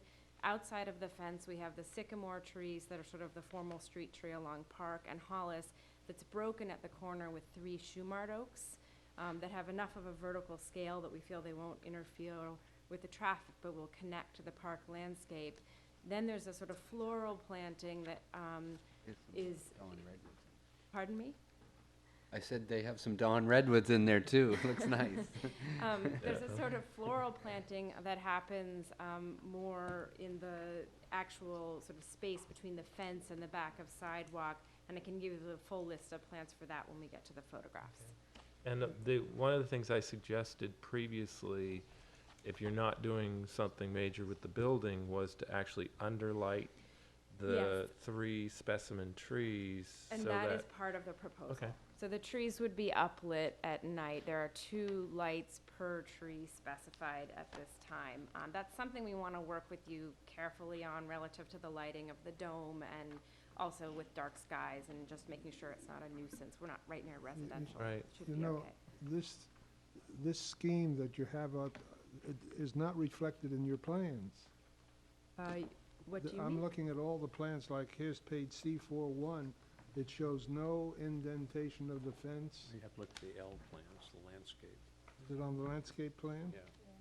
They Art, they're showing a lot of existing drawings, Okay. and it gets a little confusing. on They're the existing, and then it'll show the I'm sorry. proposed No, right that's after. okay. It's Thank the you. point of this is to get to clarity. I have no Yeah, I problem got it answering now. questions. So which sheet, L9. actually, this is L9? Okay. Did you get that, Art, L9? Yeah. 900, yeah. Okay. And so I had a question about Shumard oak. There's an oak, I hope it's not Shumard, that retains its leaves as a brown, looks like a big brown paper bag. It's a red oak. Okay. So we're not going to end up with a big brown thing that holds its leaves through No. the winter. Okay. No, you Good. just It'll do drop its 0, leaves. Okay. L6, L8. Should I continue? Yes, please. Thank you. Okay, so then along Park Street, wanted to sort of show this character, particularly as you look at the very top on the left-hand side. You can kind of see the scale of the utility box. You can see the scale of the additional kind of understory floral planting and then continuing into the fence with the street trees. And I think you get a sense that it's a generous space from that elevation. This is the elevation along Hollis Street. Looking a little bit, we did a bunch of studies with sort of how things change through the seasons in terms of bloom as well as in terms of fall color, but showing that this is also a very exuberant planting, and I'll talk about more details there. You'll also note immediately to the right of where the Semifreddy's building, we've pushed the generator box that was previously expressed on the street behind the fence, so you really read that as a green thing, and the fence runs in front of it at the request of you guys. A couple of things I'd like to mention about the section. We do have a bioswale catching the water from our project, and we'll be using the bay-friendly landscape guidelines for the maintenance of all of the public realm as well as of the bioswales, and as much as possible elsewhere on the campus, but they have an absolute requirement that won't allow us to do it everywhere. And then you can see kind of the character of the floral planting. I think this helps to clarify that the existing sidewalk width that is concrete stays what it is, and the additional space that we're getting is really a space for planting rather than additional concrete. Moving forward, the utility enclosure, you can see here, this is a plan view of that enclosure, how the fence slips in front of it, and then there's the generator and transformer. The vehicular grate just north of that, we imagine might be used on sort of move-in day or for major delivery of things, but we've relocated the trash from this area, so there won't be regular deliveries off of Hollis Street. And I think given what you have now with Semifreddy's, you're gonna notice a radical reduction in the amount of traffic that you have. I have a question on that one. Mm-hmm. You've got a call out there on the very top for a CMU block painted and planted with vines. Is that, it's referring to, it looks like the back of sidewalk? Is that It's just a referring mistake? to, sorry, the next slide shows it pretty clearly. It's the actual walls that go around the generator for sound attenuation. No, but if you go back one picture, and I can't actually see the drawings from here because I'm really washed out. oh. It looks like the CMU enclosure is drawn as a, with 2 lines with crosshatches in them, and then there's another that, there's another call out that's pointing to, is that just a mistake? Yeah, that's back of sidewalk. 805? Yeah, Yeah, okay, that's back of sidewalk. all right. But you can see that we would like this over time, and I don't know if any of you guys are familiar with our building in Berkeley, but we're in an old warehouse that's grown with vines as well. And so we really hope this reads as green rather than a structure when it's finally done. We also submitted a trash plan so that you can see how trash will be picked up off of 45th Street. As it is now, there's a large structure of dumpsters there and on the back of Pixar, and so that would be continue to be the practice rather than moving it on to Hollis Street. As we get to the Castle property on the backside of the shopping center, this is the existing conditions. As you see now, a lot of what we heard about our previous submittal was it's really just a bike path, and we want it to be more of a park. We want it to have more of a place to it. We've done a couple of things to make that happen. We've varied the planting more along the length of it, and we've also added a trellis that would be planted with roses or a mix of 2 vines, as well as picnic tables, so people might come from Emeryville and have a piece of pizza underneath that, a series of boulders that are sort of an informal kind of seating or something that kids could jump around on, and then a commemoration of the Joseph Emery house. At a minimum with a plaque, we have to figure out exactly what that is, working with Charlie, but there would be something done to commemorate this as part of our effort.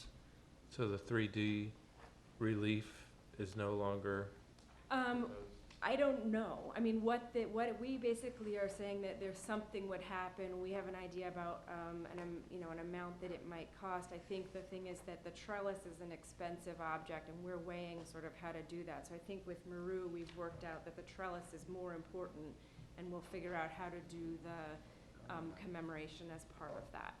In a way, there's a nice story, depending upon, everyone has different opinions about history, but the porch of the Joseph Emery house was actually in this location. Right. So the trellis itself is kind of a porch, and if we could get this metaphor working in the right way, I actually think it's a living kind of history rather than just a plaque. So I'm kind of enthusiastic about it, but we don't know more in terms of exactly how it would be represented. These are 2 different places along the length of the park, one at one end with the redwoods closer to Long's, one where we've cut through the 3 sycamores and little trellis that's by Arizmendi and Starbucks to kind of give you the scale and the relationship we're making across there, and then the parking lot, so you can kind of see how big this is. This is some of the plant material we would intend to use in the sort of more floral area along Hollis and then turning the corner at Park. A number of these things you guys already have along Hollis Street in Emeryville. I'm sure, as with all plants, some of them are loved and some of them are less loved. And this isn't a final list, but this is trying to show a character and an idea about it having exuberance and scale and color and seasonal interest. We also got some comments about the variety of our tree planting, and this is a selection of the trees we would be proposing. Many natives, obviously, in terms of this. In the public realm, almost all natives. And so we're also really excited about that and feel like it's been demonstrated that all of these things will do well. We've also retained Steve Batchelder, who is your arborist, who's assisting us to confirm that these things really will live well and long. The last thing is in terms of street furniture. Largely, we're using all of your city standards for that. The one area where we're doing some research and we'll come back more on is on the bench. It's the bench that my office has used for the park at 53rd. We really like it. I know there's a city standard bench. We've been requested to look into whether this one could be done with either recycled plastic wood material or recycled wood, and we're looking into that. But I would really like to use this one if possible, if we can negotiate that. And that's all on the landscape, so I'll turn it over to Andrew. And we can take questions at the end unless you have any right now. Good evening, Andrew Wolfram with Perkins & Will Architects. I'm going to talk a little bit about the building design. I think you saw it last time and it hasn't changed substantially in that time. It's inspired by the brick warehouses of Emeryville. The idea is that it's going to be a very kind of robust building made of very durable materials, very compatible with the surrounding environment. A concrete structure with an exposed concrete frame brick infill, aluminum windows, but a very regularized kind of building fenestration, very straightforward. These are some precedent examples, and we're also having it be compatible with the existing buildings on the Pixar campus. Just quickly, the floor plans of the building. The idea is that the massing is broken down into these 4 kind of major building components. So the building is broken into these massing volumes so that it breaks up the mass along the building, reminiscent kind of the pattern of warehouses. The main entrance it relates to the campus of Pixar, so the main building entrance is here. At the bottom, Park Avenue is on the bottom here, and Hollis is right on the right side here. These are just second floor plans, fairly straightforward planning with an atrium that runs through the center of the building, providing a lot of light through the building. It's going to be a LEED, we're aiming for LEED silver, we may even get gold, but the idea is that it will be really flooded with natural light, so it's a very kind of environmentally friendly place to work. We are locating most of our mechanical equipment in the basement of the building to free up the roof from any mechanical equipment. So this shows the basement plan, which is kind of a slightly odd U shape, but we've managed to really pack it with, it's really packed with mechanical equipment. And then this is looking at the roof. This is actually the penthouse plan. We do have these little small walled structures that pop up that Maru said, as Maru said, came up to the 57-foot height. And the idea of these is that they all disguise some small amount of mechanical equipment on the roof, with leaving the roofscape free of any other equipment. And so the idea is that you won't see mechanical equipment on the roof, you'll just see these smaller brick elements coming up to the building, through the building. So this is the roof plan itself. Looking at the elevations, as I said, it's this very straightforward frame with the infill brick pattern and some metal fretwork also expressed on the building. This is looking at the north and south elevations, which you'll see along Park Avenue.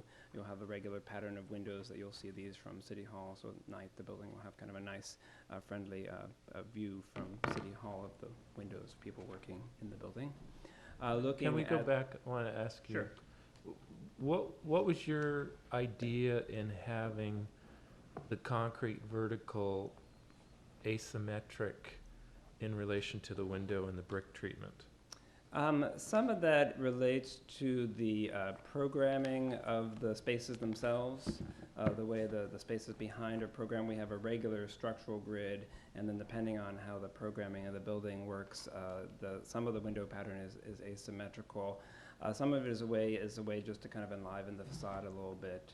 And you'll see there's a blow-up elevation a little bit further along that kind of shows, I think, a typical kind of bay. And so we're trying to introduce some richness in the materials to have 2 types of brick within this infill, and then there's some degree of asymmetry. But I think if you look at, sometimes this is a more symmetrical condition here at the bottom, so there is some variety to the fenestration.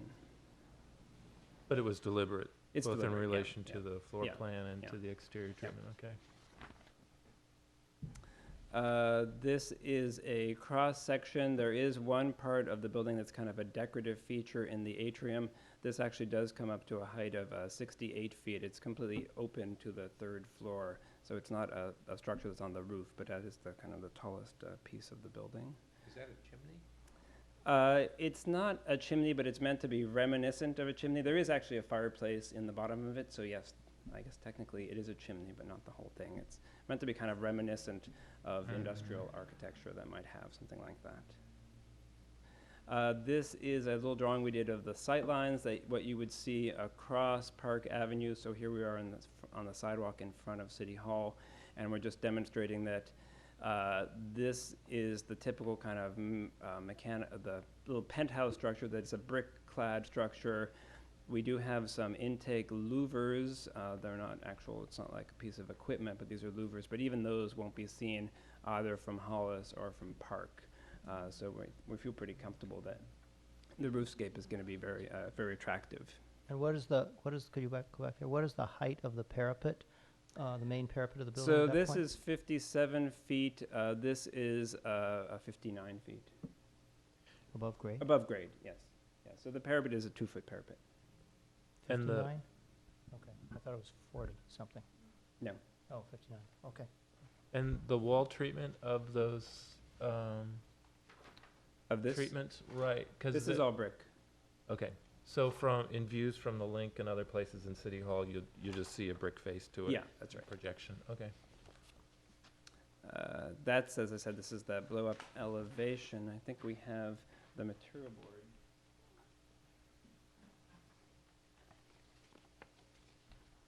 Which you passed around, but these are the two types of bricks that are being used kind of in the infill. The idea is not only that they would be a different color, but they'd be a different size as well. So there's quite a bit of texture and richness to the facade. This is just a piece of glass of the insulated unit. It's not actually black like this appears. We're just showing that we're using insulated glass. It's meant to be clear. We'll probably have some kind of low E coating, but essentially it's a clear glass. These are samples of paints for the window frame. There'll probably be a dark gray for the window frames. And then this dark green is for some of the metal fretwork that's on the facade. And then the idea of the concrete frame that's exposed is that we're using all board-formed concrete. So it also has quite a lot of richness and texture, very much reminiscent of kind of factories in Emeryville. And then, as I said, we are shooting, seem to be at silver. We may even get to gold. We are doing a lot of sustainable things in the site. Some of them relate to the landscaping, the fantastic landscaping that Sarah described, in terms of its drought tolerance, using of reclaimed water, the bioswales, bike parking, recycled materials, a very energy efficient mechanical system. So there's a lot of things that we're doing in terms of sustainable measures. Is this bike parking that you were showing, is that existing on the site, or is that an example of something? No, that's not. That's in Germany. It looks like a good idea. Yeah, very nice idea. We will have both uncovered and covered bike parking in the project. Some of it may be actually inside. That's correct, right? Yes. So we'll be happy to take any questions. Could I ask you to go back to that drawing that you were showing when I asked about the parapet height? Yeah. I want to clarify that for the commission. Yeah, the drawing that That we one. have says That- it's 47. That is this drawing here, Yes, let me look at it. What sheet is that? 510? According to this drawing, the height of the parapet is 47 feet. Oh, sorry, did I say 57? Yes. Yes. Sorry, I was mistaken. 57 is the height of the penthouse, and 47 is the height. Yes, I'm sorry about Thank that. you. Thank you. You've got a art and public places fee of about $500,000. Is the idea to simply pay that fee, or do you intend to install a large sculpture? And if so, is that going to be on the campus? Have you thought that through? Hi, Anna Shimko. I'm outside land use counsel to Pixar. And we actually are not subject to the art and public places fee for this particular building because all fees for the Phase 2 building were wrapped into the development agreement. Okay, we have an attachment to our staff report that actually lists Right, I all the believe- fees. I'm sorry. Maru said I that it believe was- Maru asked that that attachment be removed Oh, okay. because it's not accurate. The fees that Pixar will be paying, consistent with the development agreement, are any fees that are due and payable to other governmental agencies, such as the school district fee. And in addition, we will be paying the traffic impact fees in whatever amount is due under your ordinances at that particular time, because that's one of our mitigation measures. Okay, thanks for explaining. Sure.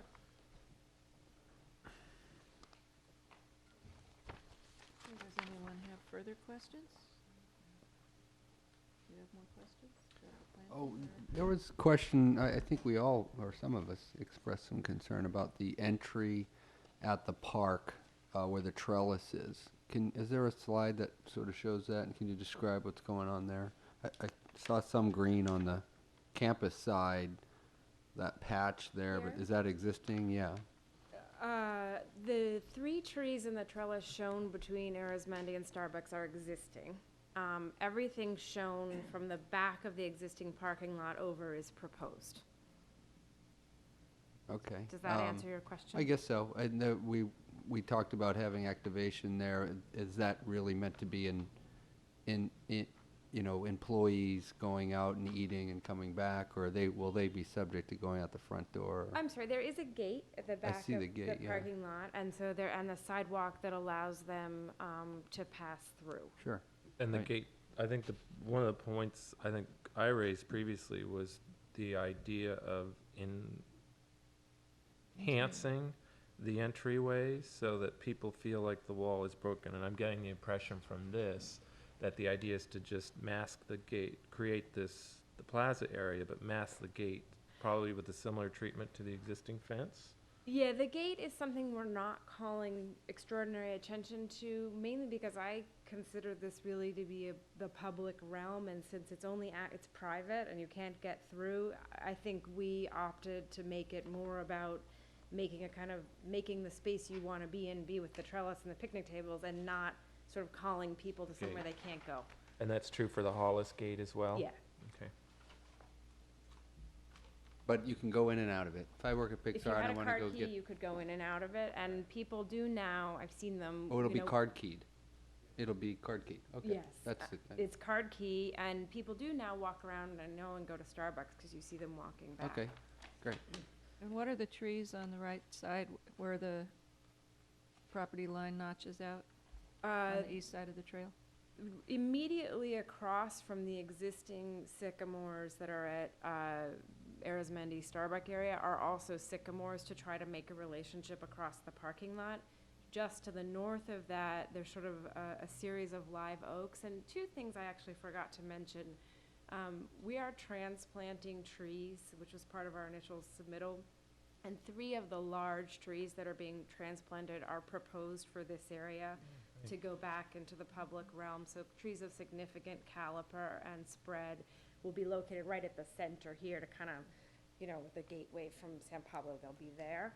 To the south of that, there are also additional oaks and north, and then there's sort of redwoods and taller trees there. And then on both 45th and on Park, there's a kind of formal planting of red buds, so there'd be kind of a gesture at either end of this to call attention to it. The other thing I wanted to mention is there are 4 trees proposed to be removed, and since I know you guys will be asked by people who care about trees, the reason we're proposing that, the 2 that are located sort of just off of this plan are existing. They weren't planted with appropriate soil volume, and I know you guys have gone to a lot of efforts to sort of upgrade your requirements. My recommendation to you as a landscape architect would be to put in new trees that you know are going to grow well and do well over time. And so yes, you are removing some, but you're putting back far more than are there, and you're putting them back in appropriate conditions. Now, the 2 at the other end of Park Street, we planted and they were put in properly with structural soil. So it's a harder case, except to say that we do have, I think, 2 overriding issues. One is the drainage issue, which needs to be repaired.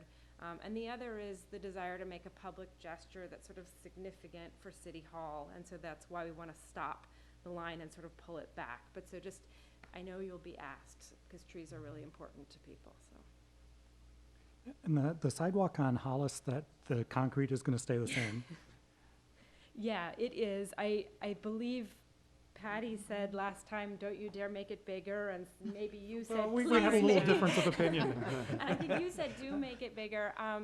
I think it's adequate, and I think also when the fence moves back and there's additional planting, it will feel bigger than it does now. I guess my opinion is the unobstructed width is 41 inches, and that isn't adequate for 2 people to walk side by side. And it's really not adequate if 2 people are walking in one direction and one in the other. And I personally would like to see consistency with what's in front of City Hall on Hollis Street and continue that down, because in other parts of Hollis, we're really trying to widen the sidewalks and make it more pedestrian friendly, so. If you guys, to be honest, if you guys can come to one opinion, we could probably respond to it. We're in a bit of a pickle. Sure. So I would have no problem making it slightly wider. I don't know quite where to go. So. I have a question about the planting material on the fence. I know Patty doesn't agree with me on it, but I think that if it was left bare, you would have a view into the campus, which is much more extensive and moves in and out and up and down. And I just wondered if Pixar had objections to people being able to see into the campus. I think they have objections to people seeing inside the buildings, not so much inside the campus. I can tell you that they get letters every spring from people who love the roses and have said, you will plant them again. So I think there's a real divide on that in terms of, Well, they what- are beautiful, there's no question yeah, in about terms it. of what the right thing to do is. I think also if you look at the building sections, the ground is mounding up sort of behind that area. So your view would be quite foreshortened because of the berm, essentially. So in that case, I But it wouldn't. would take your eye up to the building and you'd still be able to see the building, whereas if the fence is covered, you The can't fence- see anything. The fence is pretty short, ultimately, in terms of seeing the building. The berm is taller than the fence. So 7 feet I back. think you're gonna get more of what you want. Okay. I really do. And do you intend to extend the roses along the east edge, or keep the hedge along the east edge where it interfaces with the new park? We hedge and trees, yeah, Okay. not roses. Roses will occur on the trellis there. Right now, that's our proposal. And the three trees that you're transplanting, those are live oak or They're some of the live valley oaks. oaks? The Okay. valley oaks have not done well on the campus, and in fact, we've had real problems, so we're not planting more valley oaks, Oh. nor are we transplanting them. Because they look good from the other side of the fence. In fact, they've grown large. They just really suffered. You must not mean a valley oak. Do you mean? You have to Oh. come up to the microphone if you're gonna. Most of the valley oaks have died. Okay. Maybe you mean the Fremont poplars. Those No. have really no. Okay. Okay. I'm not sure, but the valley oaks have really not done well. I have a Okay. document of all these existing trees, and a number of them say stump, and that's where the valley Oh, oaks were. okay. We don't want that. No. And assuming you transplant, what's the caliper of these transplants? Right now, there are 29 trees, and they range in caliper. The smallest one is 7.5 inches, and the largest one, I believe, is 17. I don't know which three are slated for here. It's actually driven by slopes. The existing site is rolling, berms. So we're taking trees out of particular slopes and putting them back in, and so this will depend upon that as much as on size. We want to get, decent sized ones in here. None of them are small, though. I mean, they're really And you won't have to trees. tether them, at least temporarily? They'll be guide into the Okay. ground for sure, as Okay. part of the spec. Are there any Thanks. provisions for a bus waiting area?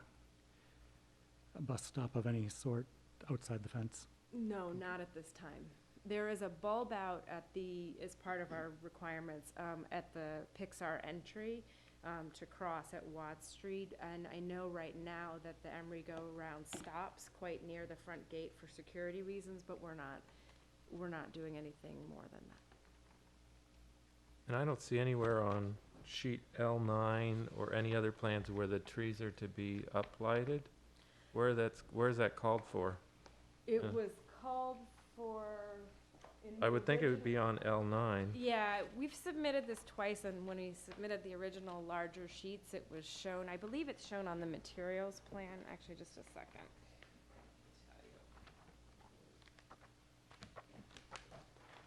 Yeah, if you go to sheet L101, you'll see two little circles on either side of the trees.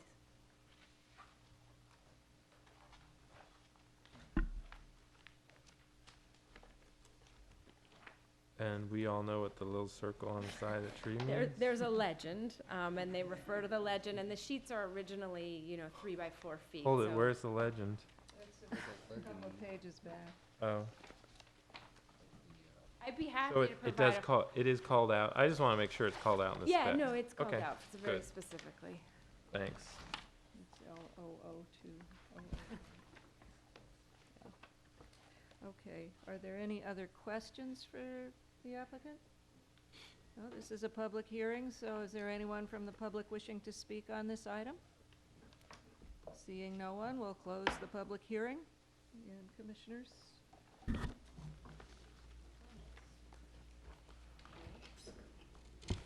I just think they did a great job of responding. I mean, there's some more we could do with the park, but I guess, you know, the fact that there's seating area and everything there is definitely gonna activate that, and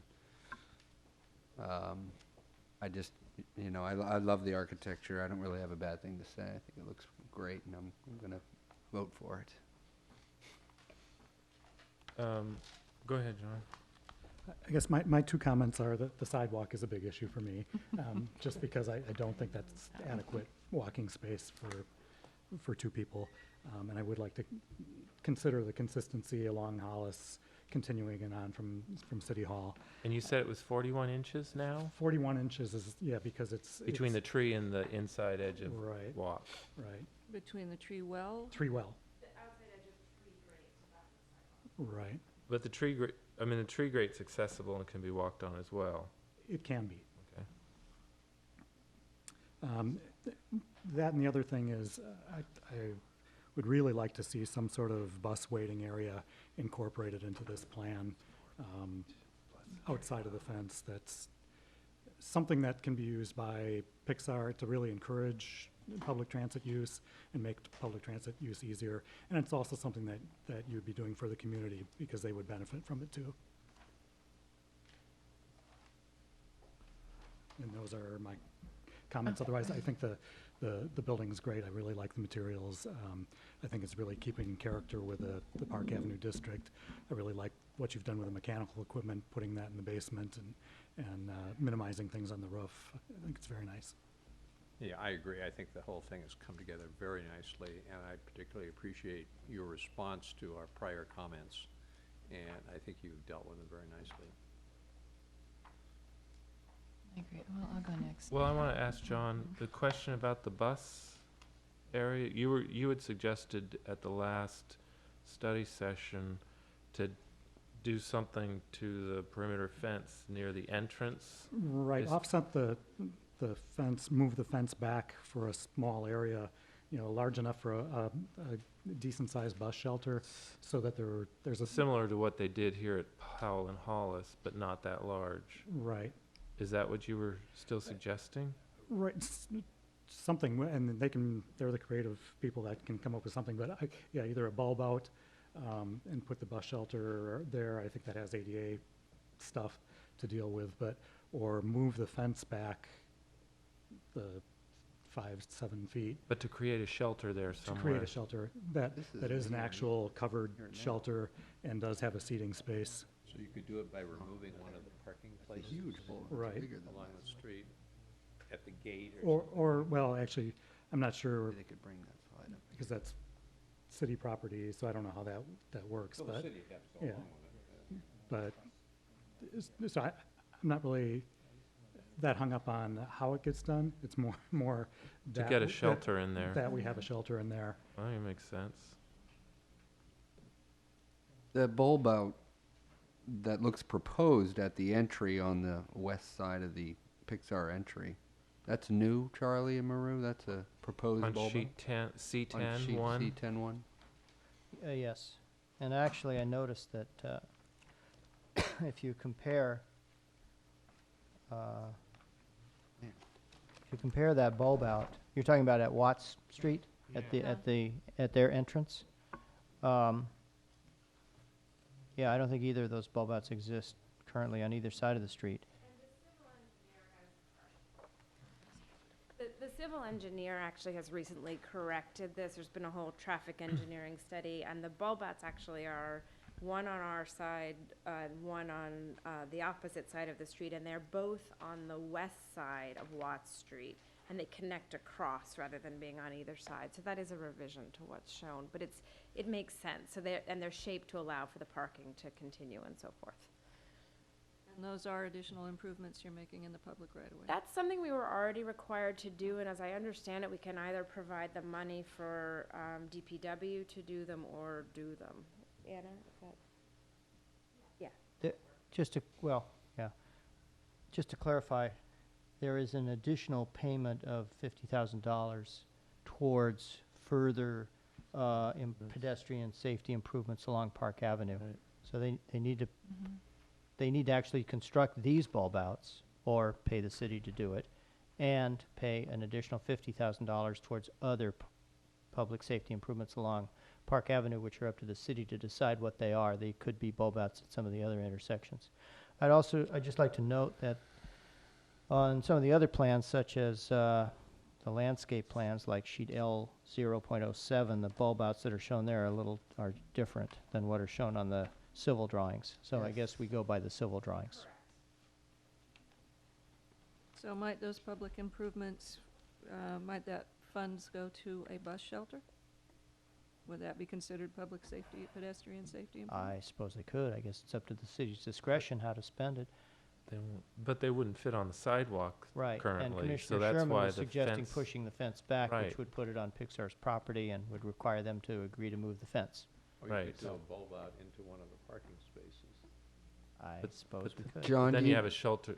Well, we could put it on the obstructing bulb out at traffic. the Watts Street entrance if it were designed in such a way that a bus shelter would fit on it. what does the Emery go around do now? Does it come down, park, and stop right in front, you know, John? It stops on the eastbound, I think it stops at Watt, and I think so across the street from Pixar, there's a stop, I think. And then, right now, there's not much of a stop, but it's more up by the pancake house on the corner Well, in that area. the Emery go-around stops at the Pixar entrance, the westbound Emery go-round, coming away from the MacArthur BART station. They stop right at the Pixar entrance They to do. let people off. Okay. And I believe it's on their schedule even, but there's no sign There's no and sign. no stop, no bus stop. They're all They Pixar, just but- stop there. Mm-hmm. Right. And the eastbound would be on the other side? Eastbound is on the other side. There is a stop there with a bench and a sign. Yeah. Where do you Is- want to put this is- bus stop? This, I'd like to see it at Watt, right? But is there Talking room about for? on the Pixar side of the street. Right, and the Pixar eastbound side. or westbound? Well, yeah, On the Pixar side. but the reality though, John, is people going to Pixar get off the bus, go in Pixar. If they're going back to BART, they cross the street, and the shelter really should be on the south side. Well, it of- could be on the other side, I mean, they could be going the other direction too. What They about could it- be going, They want to go all the way around the Yeah, but loop. if Well, they're they going could be- back to BART, they're heading east. no, they could be going to the Amtrak station. I mean, they could be going to PPP. What Yeah, about they at the, could. But is there room to fit a shelter on the south side of Park? there is a stop, you're right, there's a stop right after the parking lot, after the IHOP. Why not right at the edge of the park?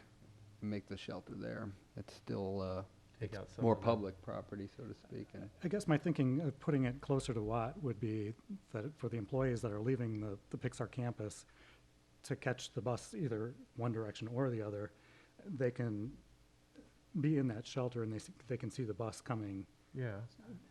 you know, so they can cross the street when they see the bus coming. So it gives them some protection there. Right. Well, one of the things that's pretty dramatic about the entrance is it's a huge Pixar entrance. I mean, it's dramatic. I've seen Yeah. people stop and Yeah. take a picture to stick a bus stop right next to it. I have a little concern about, I understand the point, but I think the reality is most of that traffic is gonna be flowing west in the morning and flowing east in the evening. And if we're talking about a bus stop, we should be talking about it on the south side of Park.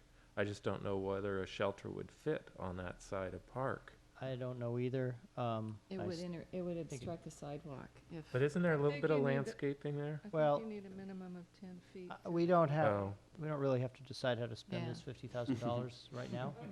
Well, I wanna see what's feasible, and I appreciate John's point.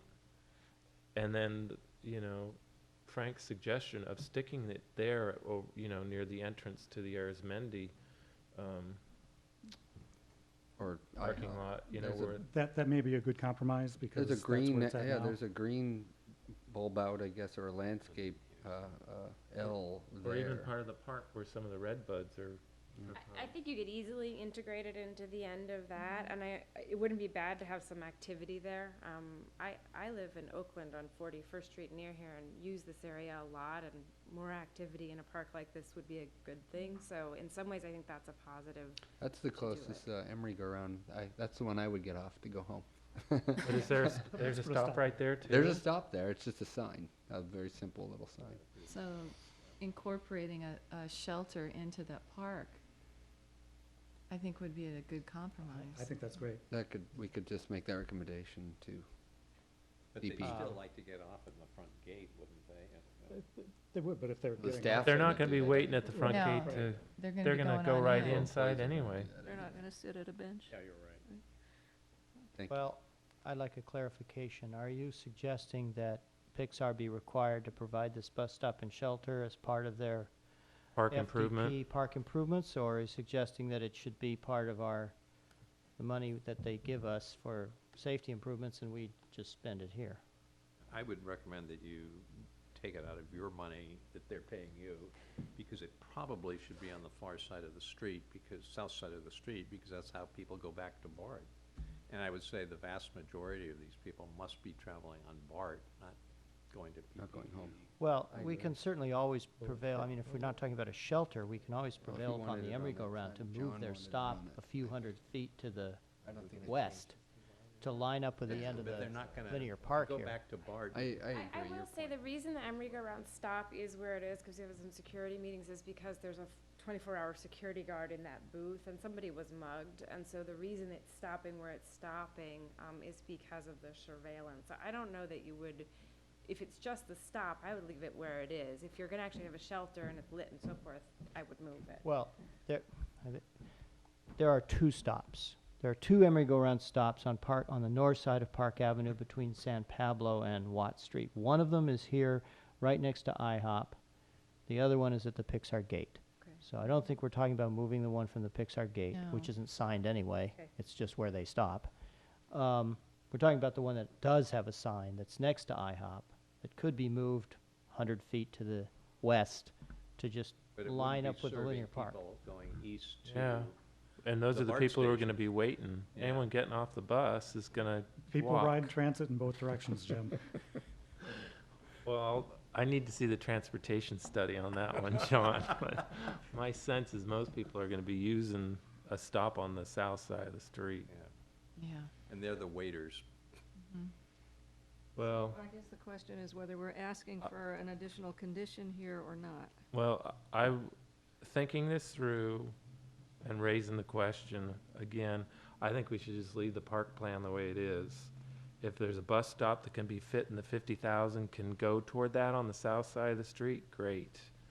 But I would rather not see an unused or largely unused structure that's gonna develop graffiti over time at the entrance to the park, and would rather see bushes at the entrance to the park than a bus stop. That As doesn't a get- transit rider, I have to disagree with you, but Okay, well, that's my suggestion. I don't know how other people feel about it, but I think we should suspend the bus stop. the idea, okay. Well, I'll go next. I too want to thank Pixar and their team for their responsiveness to our comments, and I'm going to support approval of this. And I just wanted to get a little bit of clarification because I am sensitive to John's concern about the sidewalk over on Hollis Street. And what is the width again of that band of new landscaping that would be put in along Hollis? The fence will be offset by 7.5 feet from back of sidewalk. The fence is set in a piece of gravel, and then in front of that is planting. So it ends up being about 6 feet of planting and about, well, actually it's more than that. It's 9 inches on either side, so 7.5 minus 9, so it's 6 and 9 inches. And if we were to like maybe widen the sidewalk a little bit and narrow the planting strip as a compromise, what, I mean, I'm thinking, I mean, I want to be able to have enough of a strip so that we can accommodate what you were envisioning there. How narrow could we go and still sort of accommodate that? Could lop off a foot or two and still have that Foot? nice? What Yeah, I width. would like to know is what the width is that you're proposing to match. I think in front of, Foot, not 10. in front of City Hall here on Well, I Hollis, just wanna I think it's 12 feet from the street side of the curb to the edge of the sidewalk. It's the same 4-foot tree wells. So it's an 8-foot 8-foot sidewalk. We wouldn't be able to match. I don't think it would get just too small, but I think you could bring it up, you know, you could lose probably up to a foot, maybe 18 inches and have it feel okay.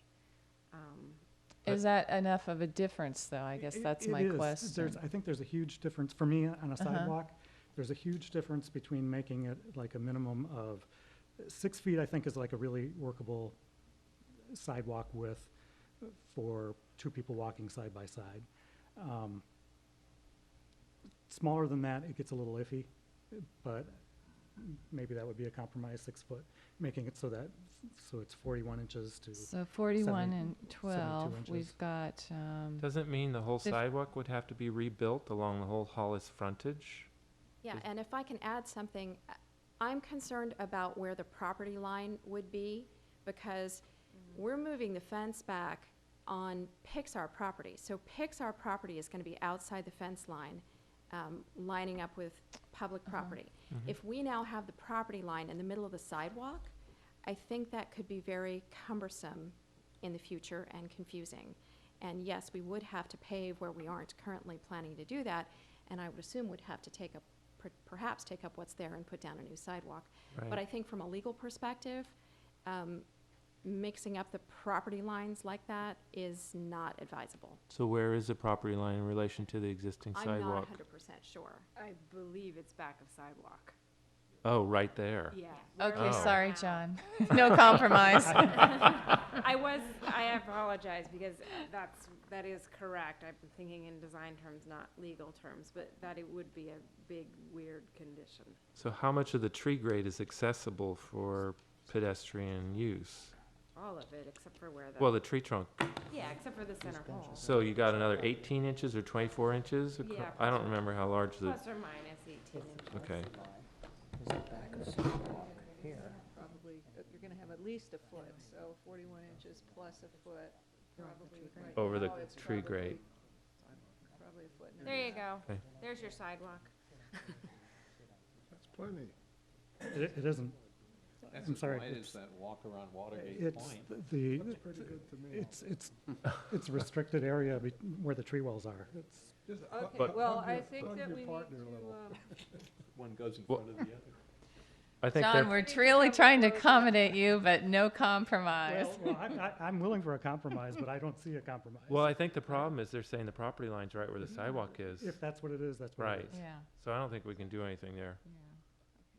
And so as those trees get bigger, the tree grate gets replaced by the city, so it Is it still not gets to be right there? functional, or Right, I mean, they're right now, they're bigger over time, yes, you can get. the city would have to do that? The city owns this already. Okay. Okay, well, I think it's a great project. I love the architecture. I move approval. Well, I didn't get to talk. I don't think Buzz did either. You mean art? I mean, Art. So, and I didn't hear a second, so I'm gonna keep talking here. I don't want to cut you off, but you do have thanks. a limit, Jim. Thanks, Patty. Well, you can start the timer over there. Around that relief thing, I'm glad it's not there. I think that would have been sort of a confusing mess that people really would try to spend some time understanding, and a bronze casting of a three-dimensional image like that just would not be successful. So frankly, I'm glad to see it's gone. I think the idea of memorializing that location, though, with a plaque, that you can do really high-quality plaques that have wonderful images, even the image you showed, and tie that into the whole trellis system, and sort of explain that as part of the memorialization. I think that would be really successful. I appreciate all the, the changes you've done, and feel much better about things tonight after getting a wonderful explanation on, especially the landscape architectural aspects of the project. And, I guess my concern and my history on this project is really about a decision that's already been made, and that is the fence, and ways that issue can be or has been addressed. I appreciate the gesture at the corner of Park and Hollis. I just don't think it's enough. I think you've gone in all the right directions. I think it's going to be wonderful when it gets built, but the reality is I still don't think it's enough. So that's my 2 cents. Not that it means much anymore, but It does, Jim. yeah, right. Go ahead, Art. Well, I think it's a great project, and I'll certainly support it. I'm a little bit sorry that we didn't do a better job on the corner of Park and Hollis. I think Jim and I, many sessions ago, asked for a much more substantial plaza than you've created. But I think you've done the best you can, and I'm glad you were able to pull the street out and push the fence back. I guess the reason you can't push the fence back farther is because the berm prevents any deepening. That's my guess. So I want to thank you for the plaza that you did create and the trees that you're going to plant there, and I would support the project. Thank you. You're going to second that? Oh. Yeah, I don't have a lot of comments. I do appreciate that you did put the little plaza there. And I echo the sentiment that I would love to see it a grander gesture, but thank you for doing what you did. And given the level of quality that we see across the street in terms of the planting and the health of the plants and the quality of the materials that you use, I think that it's going to work out fine. I'll second the motion. Okay, the motion was by Commissioner Cardoza? Right? Okay. Ready for a vote? Okay, this is to approve, to make a recommendation to the City Council to approve the Pixar FDP with conditions as proposed and as staff has recommended modifying. Commissioner Cardoza? Aye. Commissioner Flores? Aye. Commissioner Jeffrey? Aye. Commissioner Martin? I'm gonna vote yes. You know, I think you made the gesture, and just to be different, I'm gonna vote yes. Wow. Happy New Year. Commissioner Sherman? Aye. Vice Chair Hoff?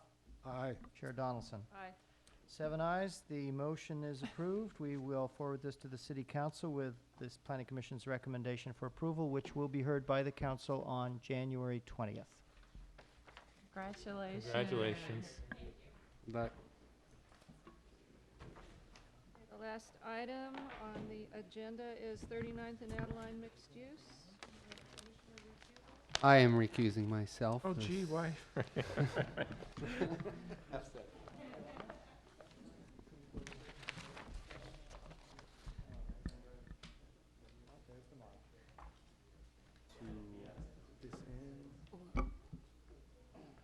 That was theirs, right? Yeah, You can-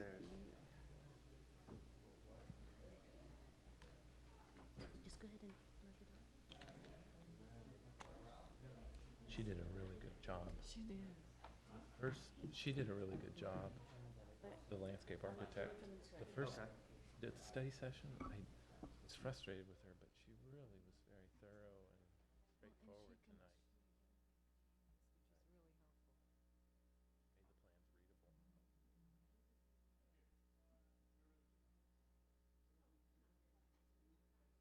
Right. Or, yeah, we need the detail, where there's a detail issue.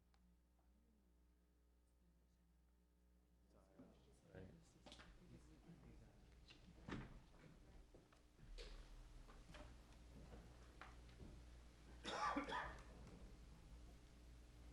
Sorry, Commissioners, just This item involves a certification of the EIR as well as a recommendation of approval, so.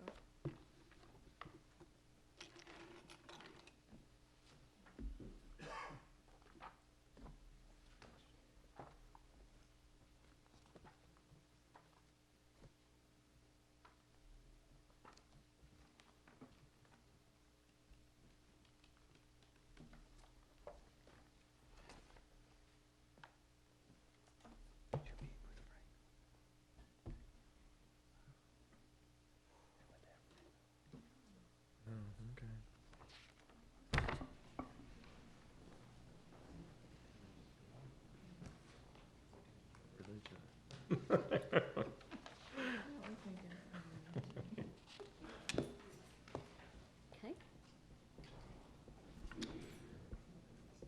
This is a redevelopment of an existing site and 1 acre site on Adeline Street between Yerba Buena and 39th Street. About a little less than a third of the site is within the city of Oakland. The red dashed line shows you the boundary line. There's an existing one-story building, about 33,000, and a portion of that is a two-story extension. The building is currently occupied by a mix of commercial users. This is sort of the pictures of the existing building, the brick building. The proposed site, this is the proposed site plan. As you can see, you add a line here, Yerba Buena, and 39th Street here. The blue arrows give you the pedestrian entry to the structure, and the black arrow right here is the vehicular entry. It is sort of a three-story volume or a podium, and there's a courtyard in between. Parking is subgrade. This is the floor plans on the ground floor itself. There's a mix of units of studios, 1 bedrooms, 2 bedrooms, and live work. What you see in purple are the live work units, and the blue are the larger bedrooms. You also have at this corner a cafe retail space. In terms of amenities, there is a multipurpose room, and this will be rental project, and there will be a manager's unit as well on the ground floor. This kind of shows us the second floor plan. Again, a mix of unit types, including live work units, studios, 1 bedrooms. And this is the third floor plan. The larger units are on the 3rd floor. A couple of them have extensions to the 4th floor. This box here shows the unit mix for the entire building. So as you can see, about half of them, a little over half, is studios and 1 bedrooms. This is the preliminary landscape plan. I'm going to let the applicant talk a little bit more about that. These are the elevations. In terms of materials, it's mainly corrugated metal panels, standing seam metal roof. They have added stained hardwood at soffits and recesses to soften the look. There are also solar panels proposed. This is the other additional elevations of Yerba Buena, and the eastern elevation towards where the single-family residential area sort of begins.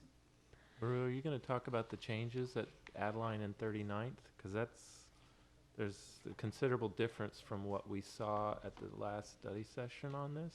I'm going to let the applicant talk about Okay. that. These are the sections. What you see, the highest portions of the buildings are about 48 and 49 feet. Most of the building is 36 feet.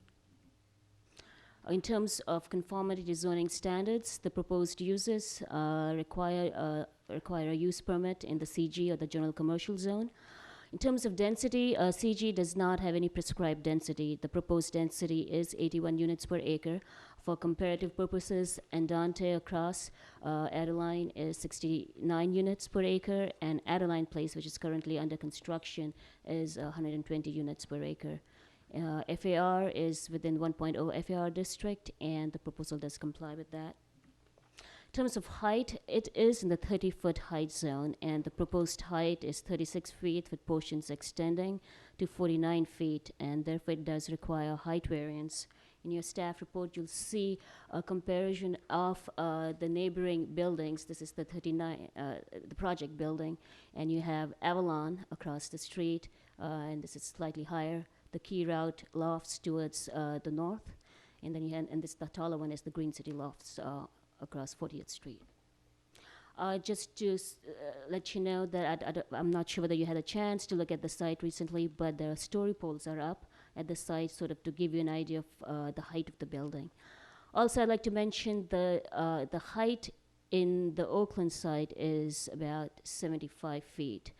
And another reason why the variance can be supported is that the CG zone along San Pablo Avenue, the height district that accompanies that is 40 feet, which can be increased to 55 feet. So this is sort of a transitional area where the zoning district is CG, but the height district is the 30 feet height district. When you say the height in Oakland is 75 feet, you mean the height limit? That is correct. Right, Sorry, not yes, the height of the this height building. limit. The building actually transitions to a lower height in the Oakland site to kind of match the more lower density residential development in the Oakland site. In terms of parking counts, the total required parking that is triggered by this project is 136 spaces. What they are proposing is 107 spaces. I would like to bring your attention to the staff report where I say it is 119 spaces. That is a mistake. Initially, they thought they could fit in 119 spaces, but with further accounting for the columns and workability of the spaces, that has reduced to 107 spaces. Therefore, the variance will be to allow no guest parking where 23 is required and a shortfall of 6 residential parking spaces. Also, the parking stall size that they're proposing is 17 feet by 8 feet, what they call universal size. This is sort of in between the Emeryville's regular parking size and compact size, so it's somewhere in between the two sizes. Nonetheless, it does require variance for the compact parking, for the dimensions of the parking size. Just to let you know that it does meet the Oakland's parking requirements. In terms of environmental review, a draft EIR was prepared for the project, and the comment period ended in July of this year. The EIR identified one significant unavoidable environmental effect, and that is the demolition of the brick building.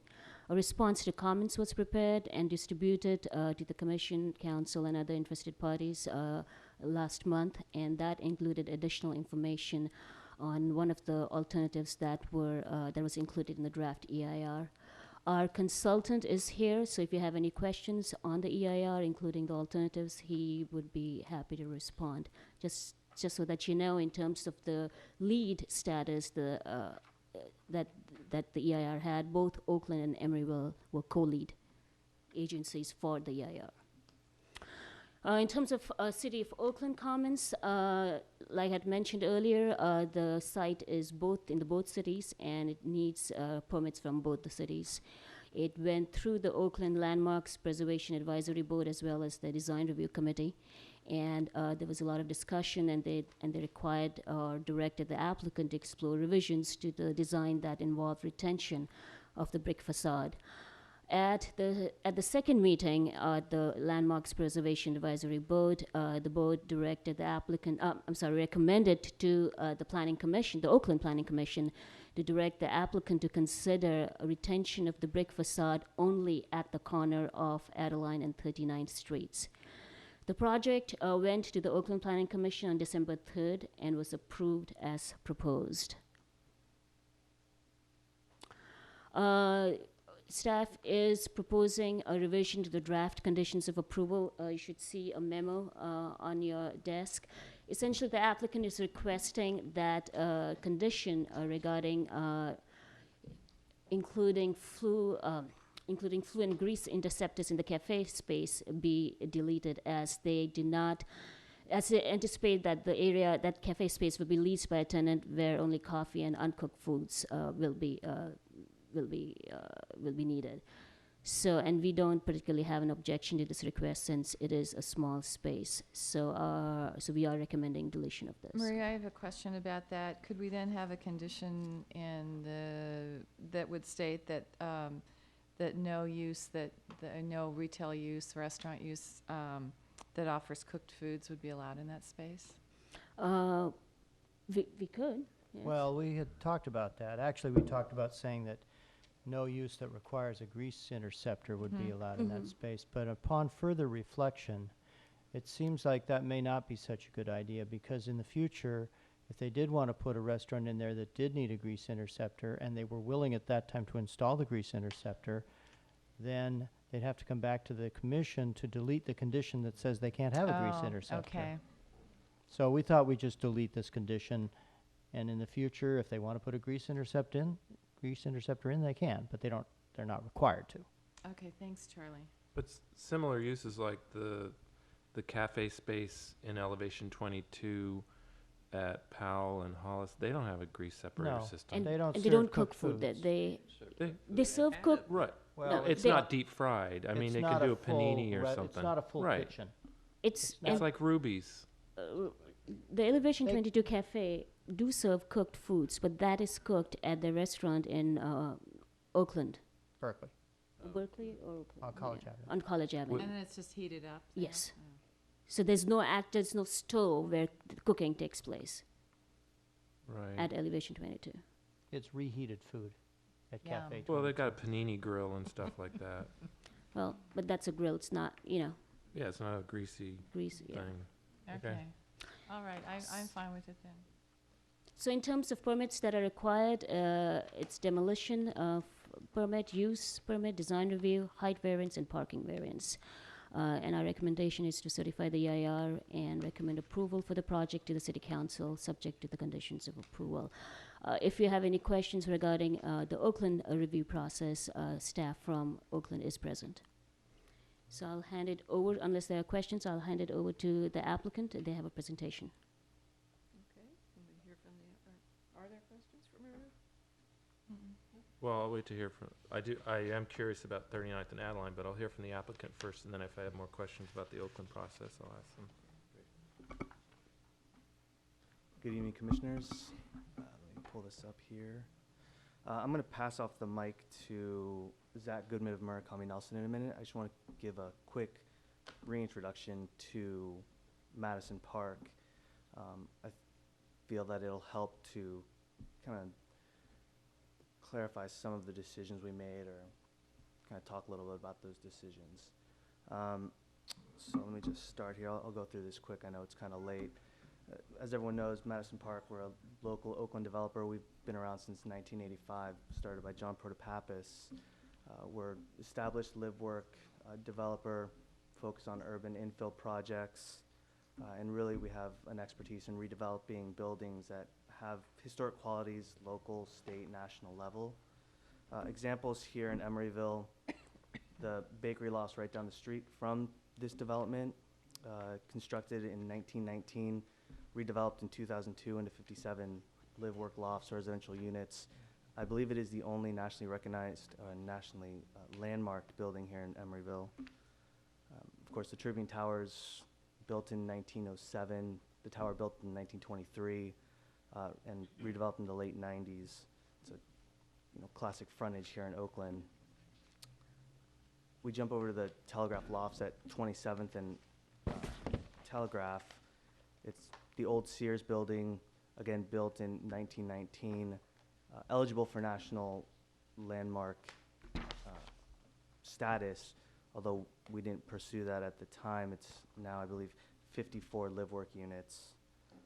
Continuing on, this is a project we're working on right now. It's at 1614 Campbell Street. It's in Oakland, currently getting its designation National Historic Landmark. It's going to be 92 live-work and residential units. Great-looking building, old GE. It's going to be the Lampwork Lofts. And then Broadway, we just finished. It's the Packard Lofts at 23rd and Broadway. Was a showroom for the Packard car room, converted into 24, residential live-work units.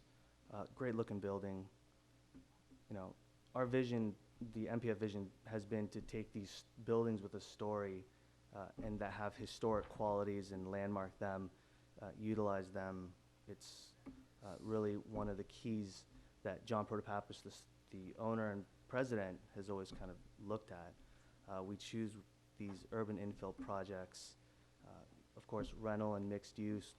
A lot of our projects have ground floor retail, and we tend to attract that artistic element that's so prevalent here in the East Bay. I'm from the South Bay, and it's great. One of the things I realized coming out here was that there really is that artistic, creative community out there. I love that about here. 3900 was originally purchased to try to follow that vision. We did a historic and structural analysis back in 2006 with preservation architects, and it really showed an infeasibility to move forward with any kind of historic landmarking that we've done in the past. We did more analysis lately. As Maru said, the Landmarks Board requested and directed us to look at that corner a little bit more closely. We did that. It turned out that the increase in cost, the loss of units, really didn't make it feasible, especially in today's market and environment with lending, and it's just a tough market out there in general. So, the big issue that's come around is, do we want to save this facade? Can you save the facade? It's not about the building. It's really about the brick and that's not a part of the Madison Park vision. It never has been. I would venture to say it probably never will be.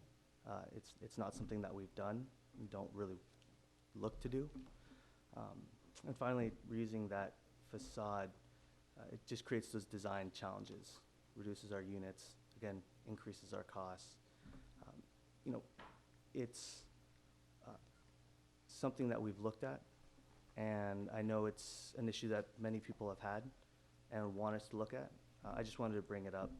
So with that, I'm going to turn it over to Zach to give a better presentation of our actual proposed project.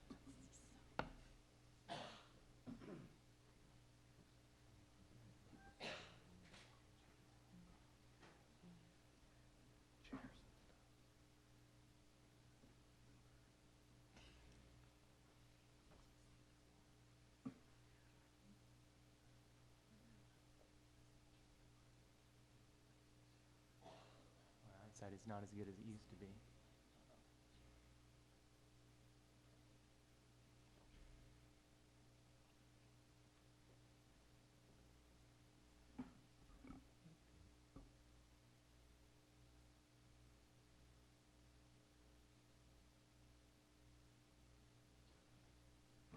Hi, I'm Zach Goodman from Murakami Nelson Architects. I'm the project architect here.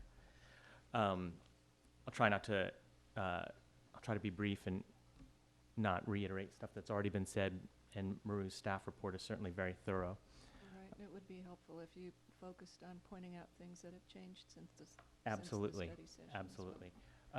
With the discussions both from the original study session here and with the City Council in Emeryville, as well as with design review and primarily design review in Oakland, a number of modifications were made.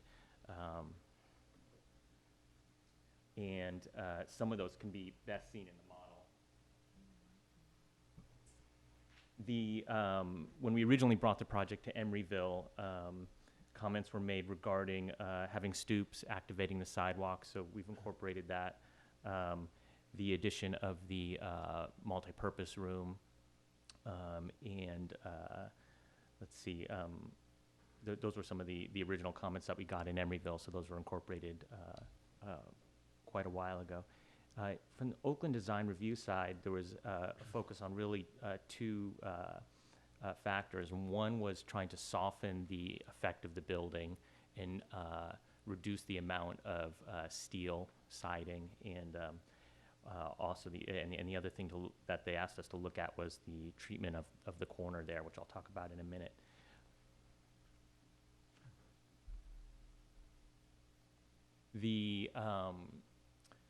Some of the changes that we made around the exterior of the building with the materials and the siding, as well as changing some of the patterns in the windows to bring it down to a more human scale and reflect a little more of what was going on inside programmatically. So you see some of the more broken down windows, smaller windows in different configurations. We also took some of the bay windows, and at the three major entries to the building have incorporated painted wood siding, so it's not all steel, but you get a little bit of a warmer material at those entry points. At the balconies, the railings around the balconies and the catwalks, as well as at some of the elements at the garage opening, we've incorporated a stained wood, and we see that as a mahogany or something like that, some kind of durable exterior wood.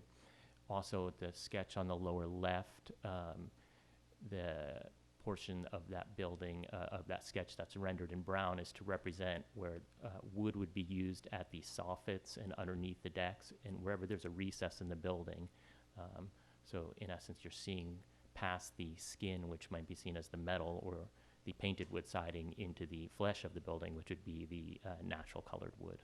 So could you describe again the difference between those, the material with the horizontal stripes and the vertical? The material with the horizontal stripes that's seen on the bay windows here and at these entries is a painted wood siding, so it's a lap siding.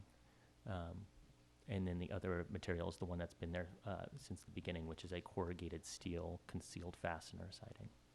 So that the first one is a hardy board, or? No, it would be real wood. Oh, It would be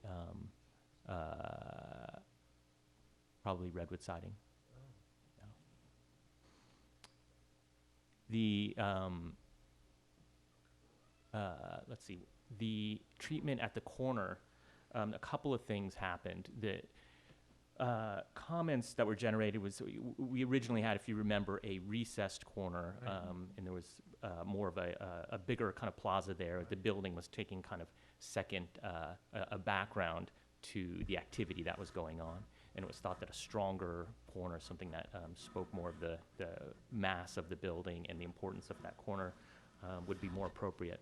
So we brought the building out and faceted it rather than can kind of trace what it used to be notched back like that. And there was a bigger courtyard there. So now we brought it out and have faceted it. It's about maybe 10 to 12 feet across the front of there, so not a lot. And incorporated these horizontal sunshade elements, which would basically be cantilevered steel with a wood trellis sun shading device on it. So that would be the same kind of wood that we'd have at the balcony recesses. And the idea there is to add some more visual interest, add some more height to the building, some more mass to the building, and some more scale to the building. When we started looking at the changes that were being requested, we tried to focus the decisions that were being made on a central theme, and that theme is sustainability and energy conservation. So when we thought about what could we do to add interest on that corner, we said, well, what it's going to be, it is the southwest corner of the building. So if we could add some sunshade there, it would add something, a smaller element, a more human scale element, but it would also have the dual function of really reducing the energy consumption on that side of the building, or at least helping to cool it by adding this shading device. And so we took that a little bit further. Said, well, if that's a good idea to do on the corner, isn't it also a good idea to do on all the corners that face southwest? So we've incorporated the same kind of sunshade devices on these southwest corners. And one of the things we tried to do with the design in general is not to have something that's too precious in one area that doesn't speak through the whole project. So even though we have what appears to be 4 different buildings, and we have solar panels on the roofs that have the ideal solar orientation, and we do sunshades where sunshades are appropriate, we try to disperse those design elements throughout the project. So there's not one portion of the project that's getting too much of it, but it stays as a coherent design decision. So I don't know if there's anything else to really show you in these. Could you go back Yes. to the one that showed the little plaza that were the corner? Oh, yes. Is that going to be the pavement? Is that going to be brick treatment? Yes, Is that bricks from the building? Yes, and thank you. That was another comment that we've been discussing really since day one, was we have this brick building there, and if we're not able to keep the building, could we reuse elements of that building? So what we're looking at is using the actual bricks from that building where possible. We're not sure how they're going to come apart. They're very porous bricks. But we're looking at brick paving in the areas that are shown there, as well as at the entries to bring out the brick as a horizontal paving, and to use it on the stairs, and perhaps even do a detail in the sidewalk. So as you're coming down the sidewalk, it's brick, and maybe there's a brick band there that tells you, okay, there's something different going on here, and that leads into the building. We also tried to take it a step further and look, is there anything else salvageable in the existing building that's there? And once you get behind that brick facade, there's an asphalt floor, and there are some steel trusses, and that's about it. And there's a bunch of clay tile, hollow clay tile walls. So there are the one other element that we might be able to salvage is the roof sheathing is made up of fairly nice Douglas fir wood, so we might be able to salvage that. And the idea would be that we would use that in these on the ceiling as an interior finish material in these popped up pieces, so that when you're at the sidewalk and you're looking up through these very tall windows and it's lit up at night, you'll get that warm glow of the natural wood in the ceiling there. Have you thought about bricks on the interior, the you know, the common space in the interior as well for planter walls and other Yeah, treatment? we're definitely, let's see. The idea is that brick would be a dominant theme in the paving all throughout here. Oh, okay. And so Through all of that, you'd reuse brick well, through the whole? Well, we don't want to pave the whole thing in brick. I think it would be a little much. But we do want to use it as a dominant, like I said, a dominant theme throughout. So this darker color that's here could be brick. So we'd end up with, you know, of the actual hardscape in that area, you know, over 50% of it paved with brick. Okay. And have you talked to the city about incorporating brick into the sidewalk? We have not. Okay. And can you talk a little bit about, apparently there was an updated structural for the corner in response to the City of Oakland inquiry about at least retaining that two-story element at the corner of 39th and Adeline, and an updated structural or expanded structural investigation that was done? We did a structural investigation with Ron Gallagher Associates, a local structural engineer, well-known, and he looked at the existing building in a fairly conceptual way, but came up with a strategy for retaining the facade. His overriding recommendation was not to do it. He was very concerned about the integrity of the facade as it is now, as well as during construction, and then afterwards we kind of addressed the additional problems. Well, So, I saw that report, which yes. talked about, you know, signs of failure along the wall on 39th, you know, because you have a lot of fenestration there, but that's different than that structure, the two-story, it's sort of a standalone finished unit at the corner of 39th and Yes. Adeline. I got the impression that there was an updated structural evaluation just looking at that there particular. was not an updated structural evaluation. There was a financial assessment. Oh, that to retain that component. Yes, and I think there were kind of two results that I can speak to, and Hector might be better equipped to talk about the pro forma and the financial side of it. But the idea of retaining the brick facade and putting a new building behind it is something that our design team, as well as the various you know, governmental bodies that we've been working with, have discussed at length. And the developer is not interested in facadism, so retaining a facade but putting a modern building behind it. I shouldn't say they're not interested, but that is not the direction that they would like to go, particularly with this building. With saving the corner two-story element, right? It's almost an exaggeration of that. They have this little jewel box of a brick piece there, and then we have 90,000 square feet of new building behind it. So I think conceptually, aesthetically, and programmatically, there are some issues there. In terms of the cost, once we go through the process of shoring and underpinning and reinforcing, whether it's a little piece or a much bigger piece, you still have all those costs.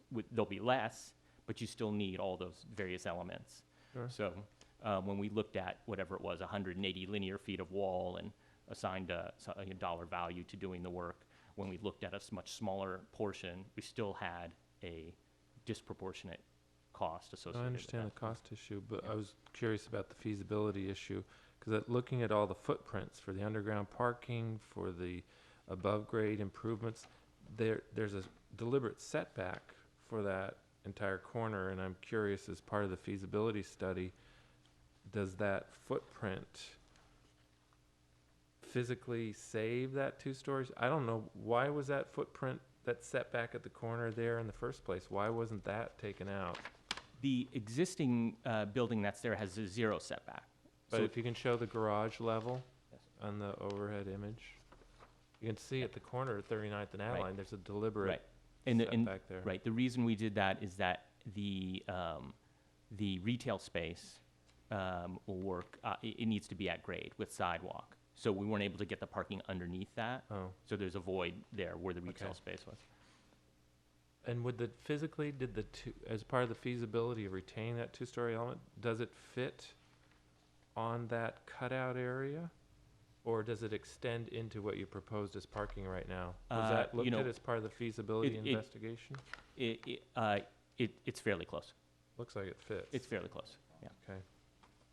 But like I said, it comes all the way out to the street, and our building has a 10-foot setback. So, and one of the things that we looked at, again, you said you read the report, so you're aware of this, but we essentially need to build a new building behind it. Sure. We can't rely on a brick building, and, you know, we Sure. have a ductile. And it would have to be type of retrofitted construction. and tied together. No, I understand all Right. that. I was just curious about what was explored with the city of Yes. Oakland and in terms of the feasibility, if they were really pushing that. So do you have there are some side elevations from Adeline and 39th. Do you have an elevation looking right at the corner? One of the sheets shows a direct view of that two-story, yeah. Yeah, we don't have an elevation or a rendering, but we do have this photograph of the model, which has seen better days. It looks pretty funky there, like there's a little funkiness going on at the corner. So I'm trying to understand how that relates to the windows of those particular units. And it doesn't look very attractive to me at that. I don't know how everyone else feels, but Yeah, I'm just I mean, curious. I think the better, even though it is a side elevation, the better way to look at it is up here. So every one of the for the 2 floors, every one of the window panels is going to have a metal shade around the entire panel? There's really a horizontal projecting element that would come out about 30 inches. For every panel? It'd be deeper on the top one and shallower on the lower ones, yes, so there'd be 3 of them. And what's that? Do you have a material that what are we talking about for material? I did not bring the material board. That would be a steel cantilevered, painted steel cantilevered outriggers and mahogany wood boards on top of it. And what's the span between the steel? I mean, is the mahogany going to Yeah, end up warping? it's about 4 feet, 4.5 feet. Is it going to end up warping and looking like that image? No, I'm serious. This is a really prominent corner. I was curious how well you've thought through the material at that corner, because it's a wonderful corner the way it is right now, and I can understand you're trying to decorate it, but I don't want the decoration to look pretty ratty in 5 years, so I'm curious. I mean, it may actually even be easier to do that element out of steel or aluminum, so we would be open to that. And we could also do it with, if we wanted to use the horizontal members in a color that was more reminiscent of the wood that we have, we could do that as well. Is that solid, or is it? It is like a board and then a skip, so it's, you know, a 6-inch board and an 1.5-inch gap. And the space between the board and the wall, the vertical wall of structure is how, 30 inches? You said it projects. The projection is 30 inches, and the boards would run parallel to the face of the building. And the width of the board is like 4 inches? It'd be like a 1x4. So you'd have a 1x4 and then a gap, and a 1x4 and a gap, and a 1x4. So you'd have 3 or 4 boards projected out. Stacked vertically. No, I'm sorry. I'm sorry that I don't have a better detail of it. Okay, so I'm trying to understand it. Yeah. So we're talking about the structure that extends off the vertical wall. That's right. 30 inches. The first board will be at 30 inches. No, the first board would be a couple inches from the face of the building. Oh. And then there'd be a gap, and then a second board would be, and then a gap, and then the third board. So And totally it'd be 30 the total inches. of all Okay. 3 or 4 of those boards together would be about 30 The inches. lower ones project how far? And the lower ones would project less. Yeah. So the 30-inch, is this based upon what you calculated to shade the windows? So the length is in relation to That is correct. solar access That is or correct. lack thereof, so that you have some shading for those windows. That's right, and we would look at the say this right, the summer solstice as the point at which you want to start. I'm sorry, the winter solstice. What am I trying to say? When it's cold, we want to let this direct sunlight come in. When it's hot, we want to shield the sunlight from the windows. So it couldn't be any shorter than 30 inches. It has to be 30 inches in order Well, to. frankly, these to are meet very it. deep Yeah. units. Not very deep. They're deep units. Uh-huh. So they go back 25, 30 feet from the face of the glass. So the amount of direct sunlight, if we had no shading, is not going to reach very far in the summer months anyway. Right. So Each one of the panes then going down from the top is a foot or 15 inches or what? Before another screen goes out. The window head height is 7'6", so it's about 2.5 feet per each pane of glass. So they're fairly tall. So if it came out 30 inches, it'd be about a 45-degree sun angle that would 100% block the sun from hitting the glass. And can you go back to that photograph of the model Yes. that shows that treatment?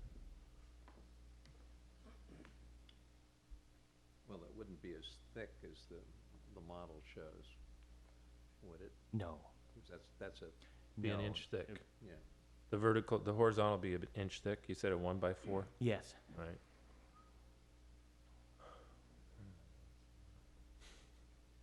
And on the model, is it actually projecting higher at the top? Yes. The window. It's like you have a bunch of boards. So if the top one is 30 inches, the one below might be, 18 or 24. Oh, so this happens at other places besides the corner? It happens everywhere we have a southwest corner window. So it happens here.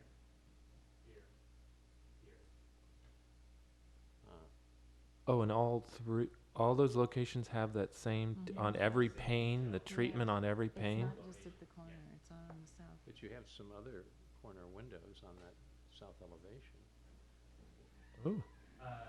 They're smaller, but. Yes, and that's the point, is that on these ones, the glazing goes up an extra bay. So typically the window head height is 7'6", but on those, it's 9 feet. So you're exposed to even more glazing, and that's, 9 feet of floor-to-ceiling glass. Yeah. So there's a lot of heat gain in there on those corner ones.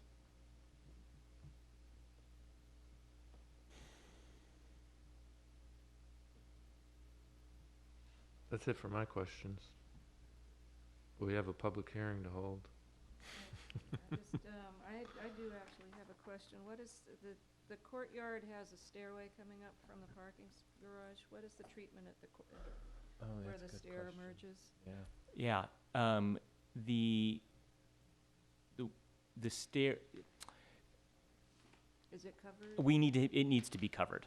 And it's not shown as covered in this drawing, but it needs to be covered. So I think we would have a lightweight steel structure and, open on the sides, but essentially a shed roof structure above it to keep water from flooding down there. And it appears that on the parking garage level, you've got three stairs, and you don't have a stair that's going into the building on the Adeline Yerba Buena corner. Is there a reason that the stairs don't go down to the lower level at there? Let's see, there's a stair in this corner over here. Yes, There's a stair over here. yes, There's a stair here. Yes. I'm sorry, here. And there's a stair here. right. And then There is on- a stair into this building which does not go down to the parking level. That's correct. And the elevator does not go to the garage? The elevator goes to the garage as well, yes. It's over here. This is the kind of the central service core. It's also got the garbage chutes and But I'm looking at the Recycling. garage plan, page 5, and it has an elevator machine room. yes. Oh, I see, there's the elevator Yeah, lobby. there's the two elevators here. And so there are four staircases going into the garage. And so is the reason that the stairs don't go all the way down to the garage because you're losing parking if you do that, or is it? On the one stair that was over in this building? Yes, that is correct. And just a clarification on the parking, we do end up with, I believe, 6 full-size parking spaces, so they're not all universal size. And that was a result of the column spacing. I also have a question on the first floor unit plan that's showing the different units with the multiple bedrooms and that. Would it be a big deal to flip the multiple bedroom units to the courtyard side so that people that have children can have their children going out into the courtyard? because Yes, you these have blue access ones, there? the blue ones are the multi-bedroom units, and they are all on the courtyard. The purple ones Oh, are the purple live ones are work. the live work, I'm Yes. sorry. I was confused on that one. Okay, are there other questions for the applicant? I have one, and I'm wondering, how are people going to move in and out of there? I mean, I don't really see any sort of loading area. Is it envisioned that this would take place on the street?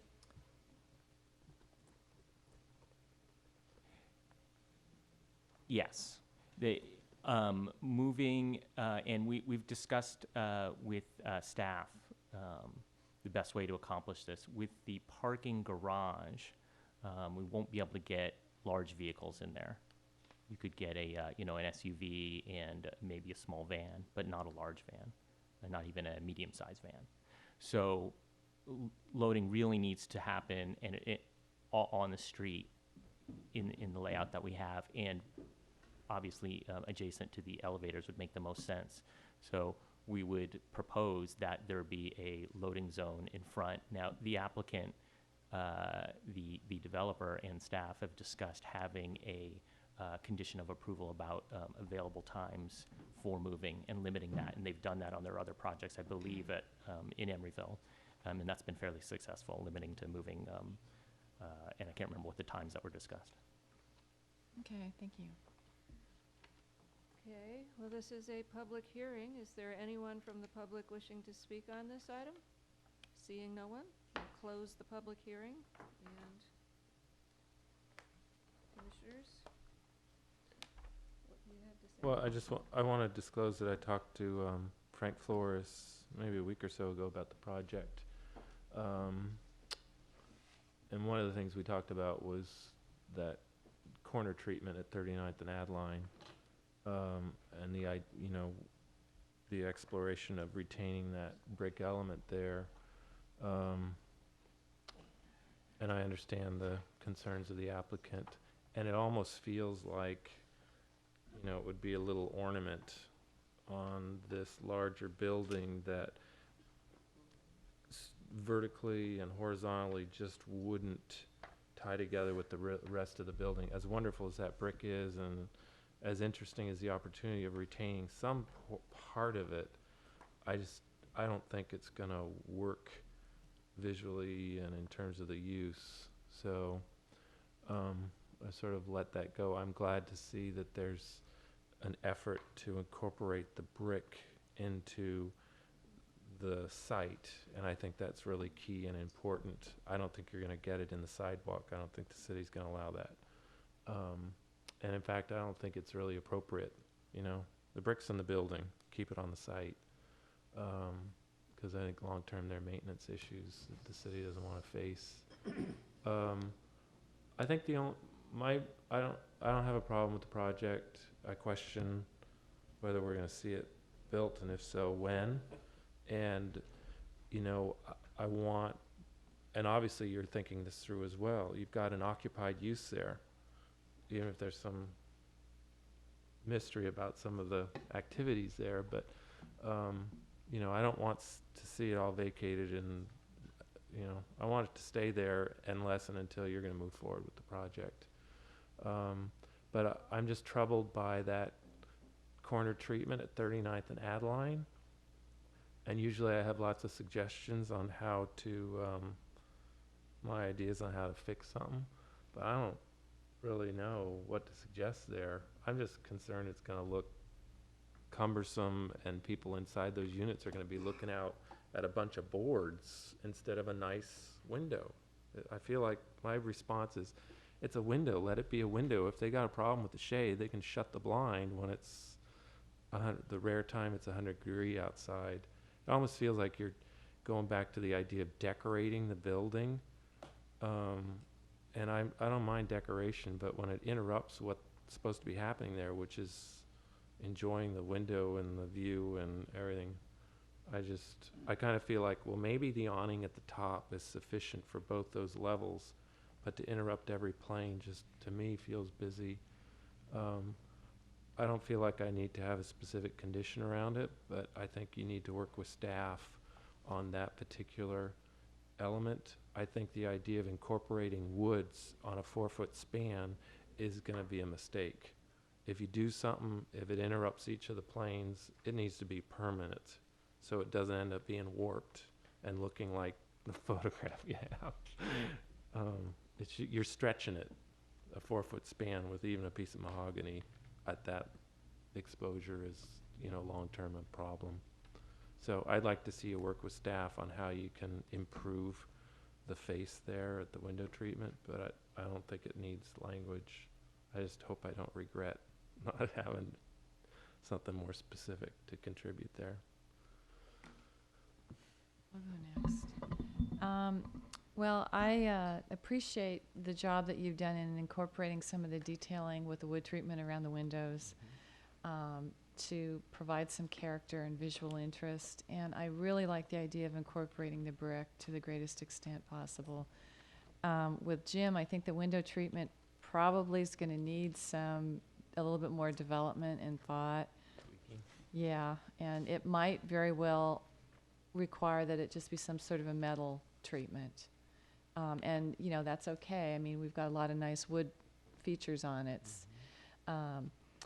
I think you've done a really great job with the project. One of my pet peeves, though, is, and it's not, I am going to support this project, but I do not like catwalks. And I would really like to see those go away, but they are what they are there. So I will not ask for any kind of condition or redesign of your building for that. And I think that we really need to make sure that for loading purposes, for moving and whatever else is going to go on there, we're really going to need to be careful so that traffic on Adeline and bicyclists and everyone else can move safely along that road. So we definitely need a strong condition dealing with hours of availability for that. And other than that, it looks fine. Before we go on, one thing I forgot was the gate treatment at every one of the pedestrian entrances. I don't understand from the elevations what you're, in fact, there's nothing shown on page 9, which actually shows the elevation. So what's the treatment there? What's the, you know, how's that going to get accomplished? Yeah, I'm not sure if in your packet you have a better rendering than what we have here, but the idea is that the same pattern that we've developed for the railing, which is actually not a regular pattern, but it's a little more dense at the bottom. So on the balconies, when you're sitting there, there is more solid, more wood and steel and less air, so that you're screened from the bottom. And then as you get towards the top of the railing, there's more space and less material, so it's more visible. So as you're sitting down, or you're sitting down on a low couch inside, you can actually see through the railing, but you do have a little level of privacy towards the bottom. The same horizontal banding that we have is this. It almost looks like a random pattern of the wood alternating with the steel on the horizontal members of the balconies, and you also see that on the stoops at the guardrails would carry through at the gates. So you'd have a wall and a gate that's all the same material across the opening? Yeah, I mean, it'll essentially be... Look like a fence. Yeah, a fence, right, and then there'll be operable panels in the fence. Now, that element is, functionally, it'll need to be taller than a guardrail. Right. So, as it goes up 8 higher... feet? 10 feet? I can't tell from this. It looks like the same height of the balcony on the bridges. I believe we have... No, I think it's supposed to be about 7.5 feet, so it would line up with the... Okay, thanks for Yeah. explaining. Any other comments? I tend to agree with Jim's comments, especially about the brick and saving the front part of the building. I think that's really to me, that was the only really interesting part of the brick building. And if we save that, I think it would look like the Icon building on Park, where it's just a little awkward. So I really like what you've done with this. I really like that there's no stucco. I like that the parking is underground, and that this is a transit-oriented development. I think it's got a lot of good stuff going for it.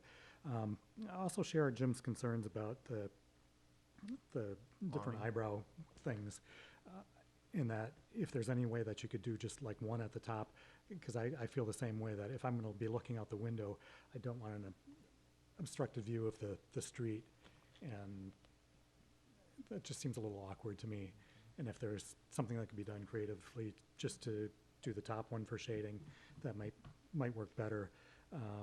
Also, I'd be open to materials that are less susceptible to warpage and things like that too. But otherwise, I think this is a great project. I think it's, you have answered most of our questions here, and that I agree with Jim on those awnings over the windows of the corner. I think you don't have them in most of the other windows, and maybe you have one at the top. To have them two more is going to really affect the view out of the window, I think, and would be a negative effect. Other than that, I think it's a good project. I wasn't here, I believe, when this project came before the Planning Commission the first time. And the last two times we have been dealing mostly with design elements. But I'm interested in the use of the building.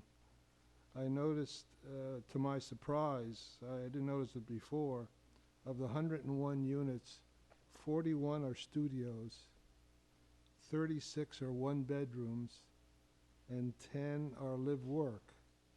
That means 87 units are not available to families. There are only 14 family-oriented units in the entire project. And, you know, the city is spending $120 million to build a new school system with the idea that we would try to promote family development in Emeryville. And this seems to me just contrary to that. Why do you feel it's necessary to have so many studio units in the building?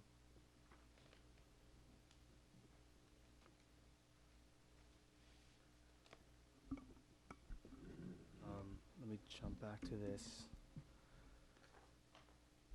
Well,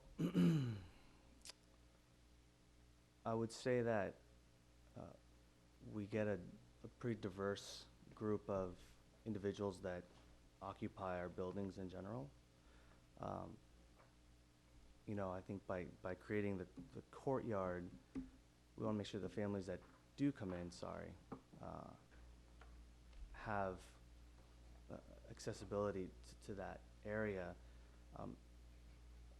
You know, I couldn't give you a clear-cut answer as to why only those. What I would say is that we decided to take this project in that direction.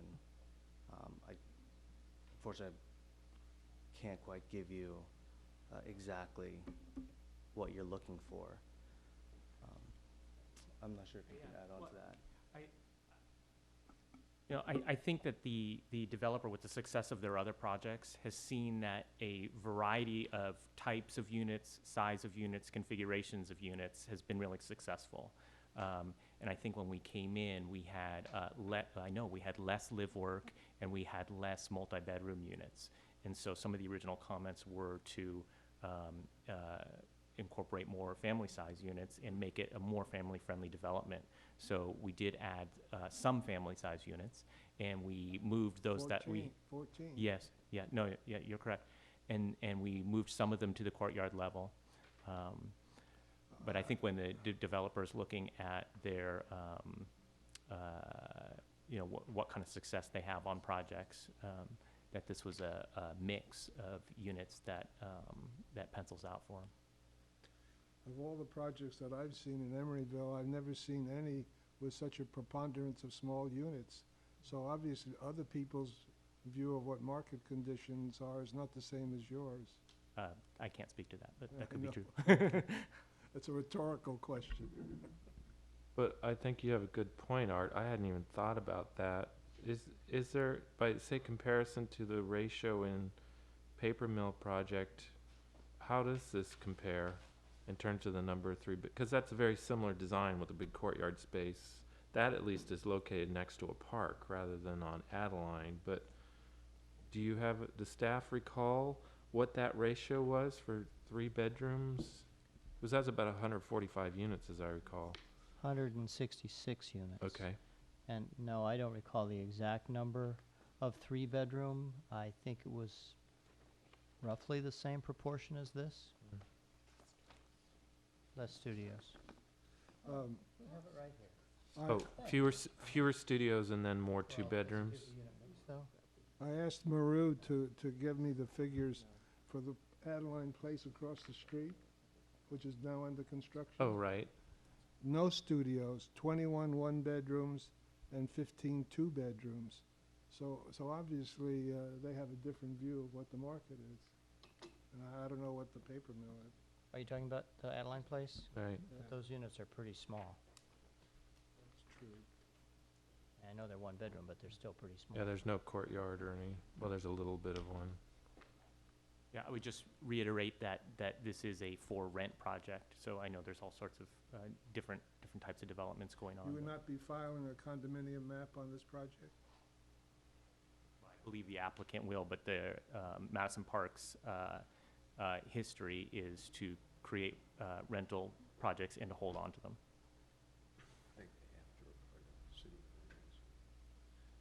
I mean, John Protopappas, who developed the David Gray building over at 1155 Adeline, has owned the building since 1983.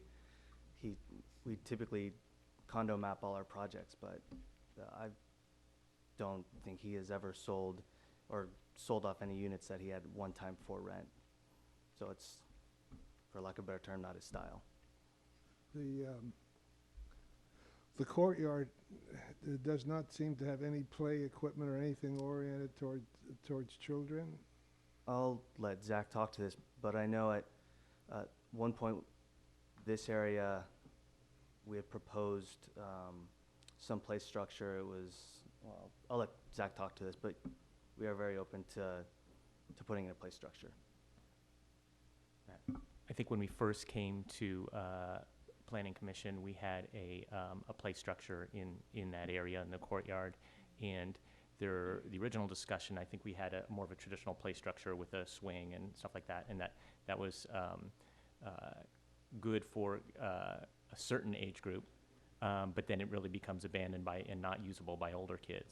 So we came back with a proposal to do something that was a little more sculptural and less targeted towards a specific age group. I guess mine was a silly question. Yes. If you don't have children living in the building, you don't need play structures.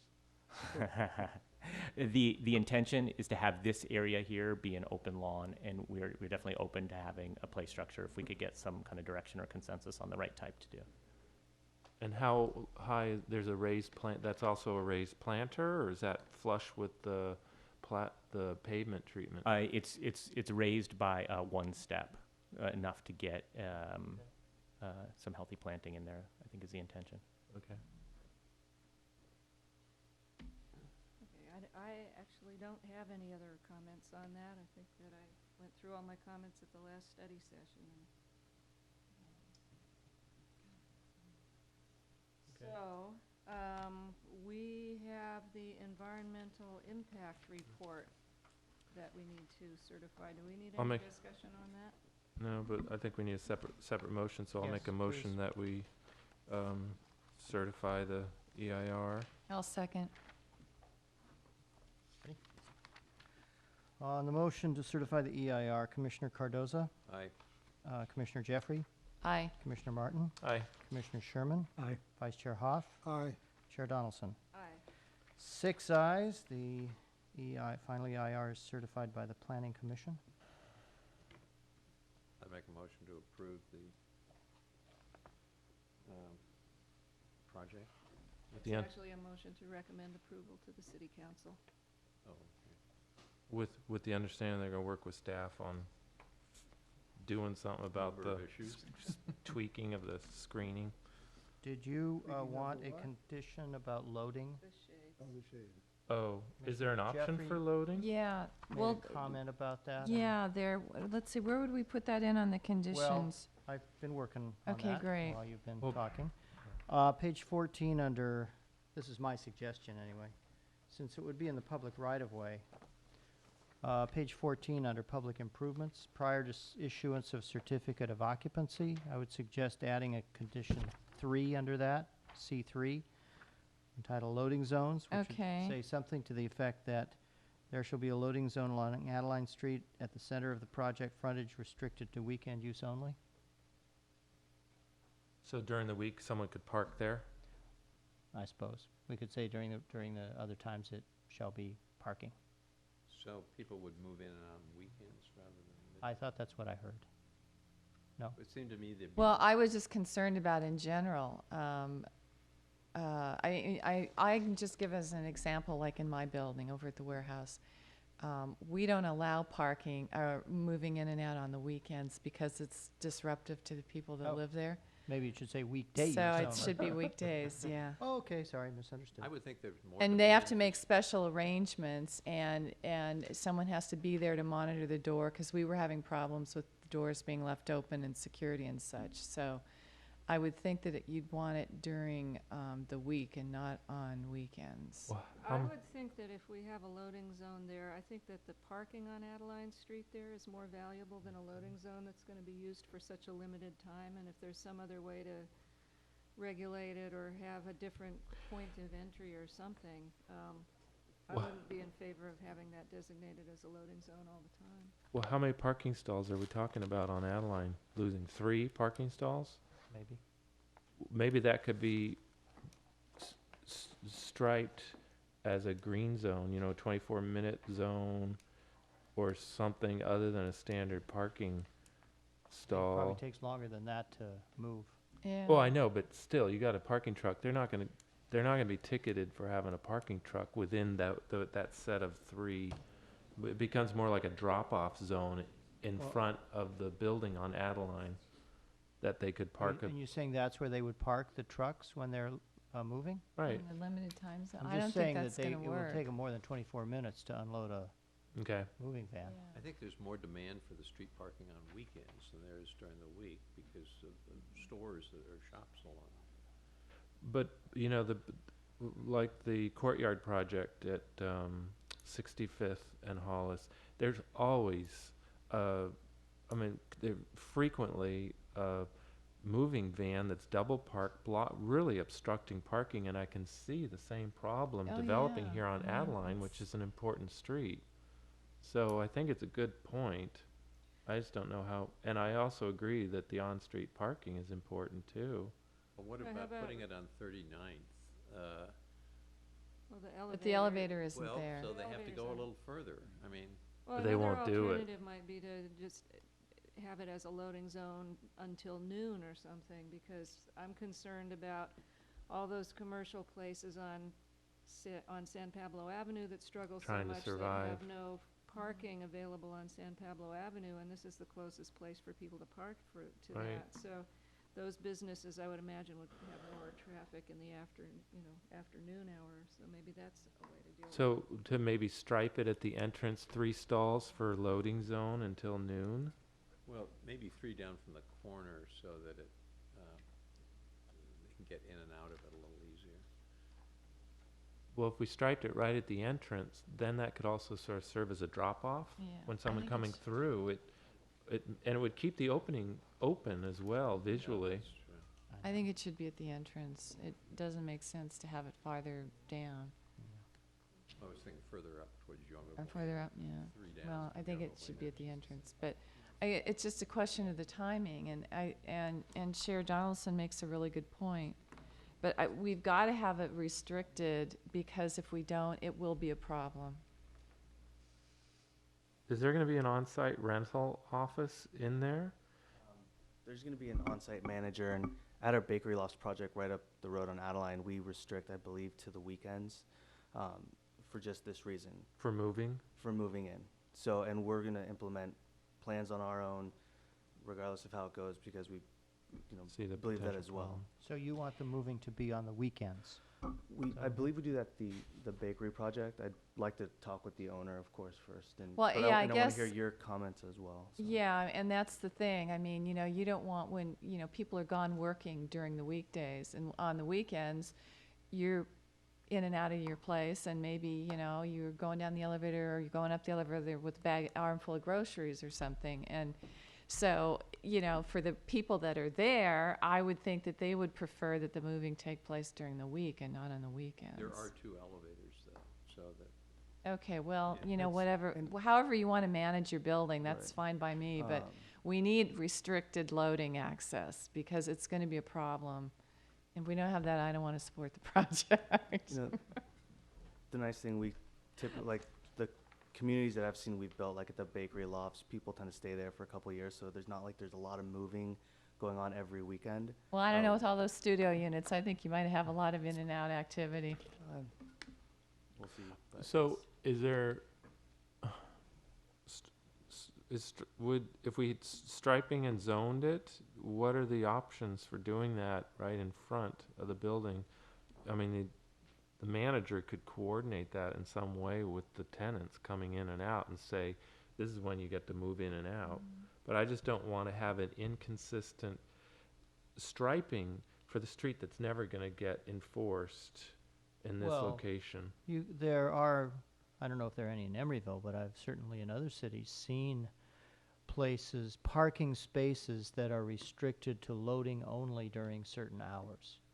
And the well, rest that of the should be time, fine. those parking spaces are just parking spaces.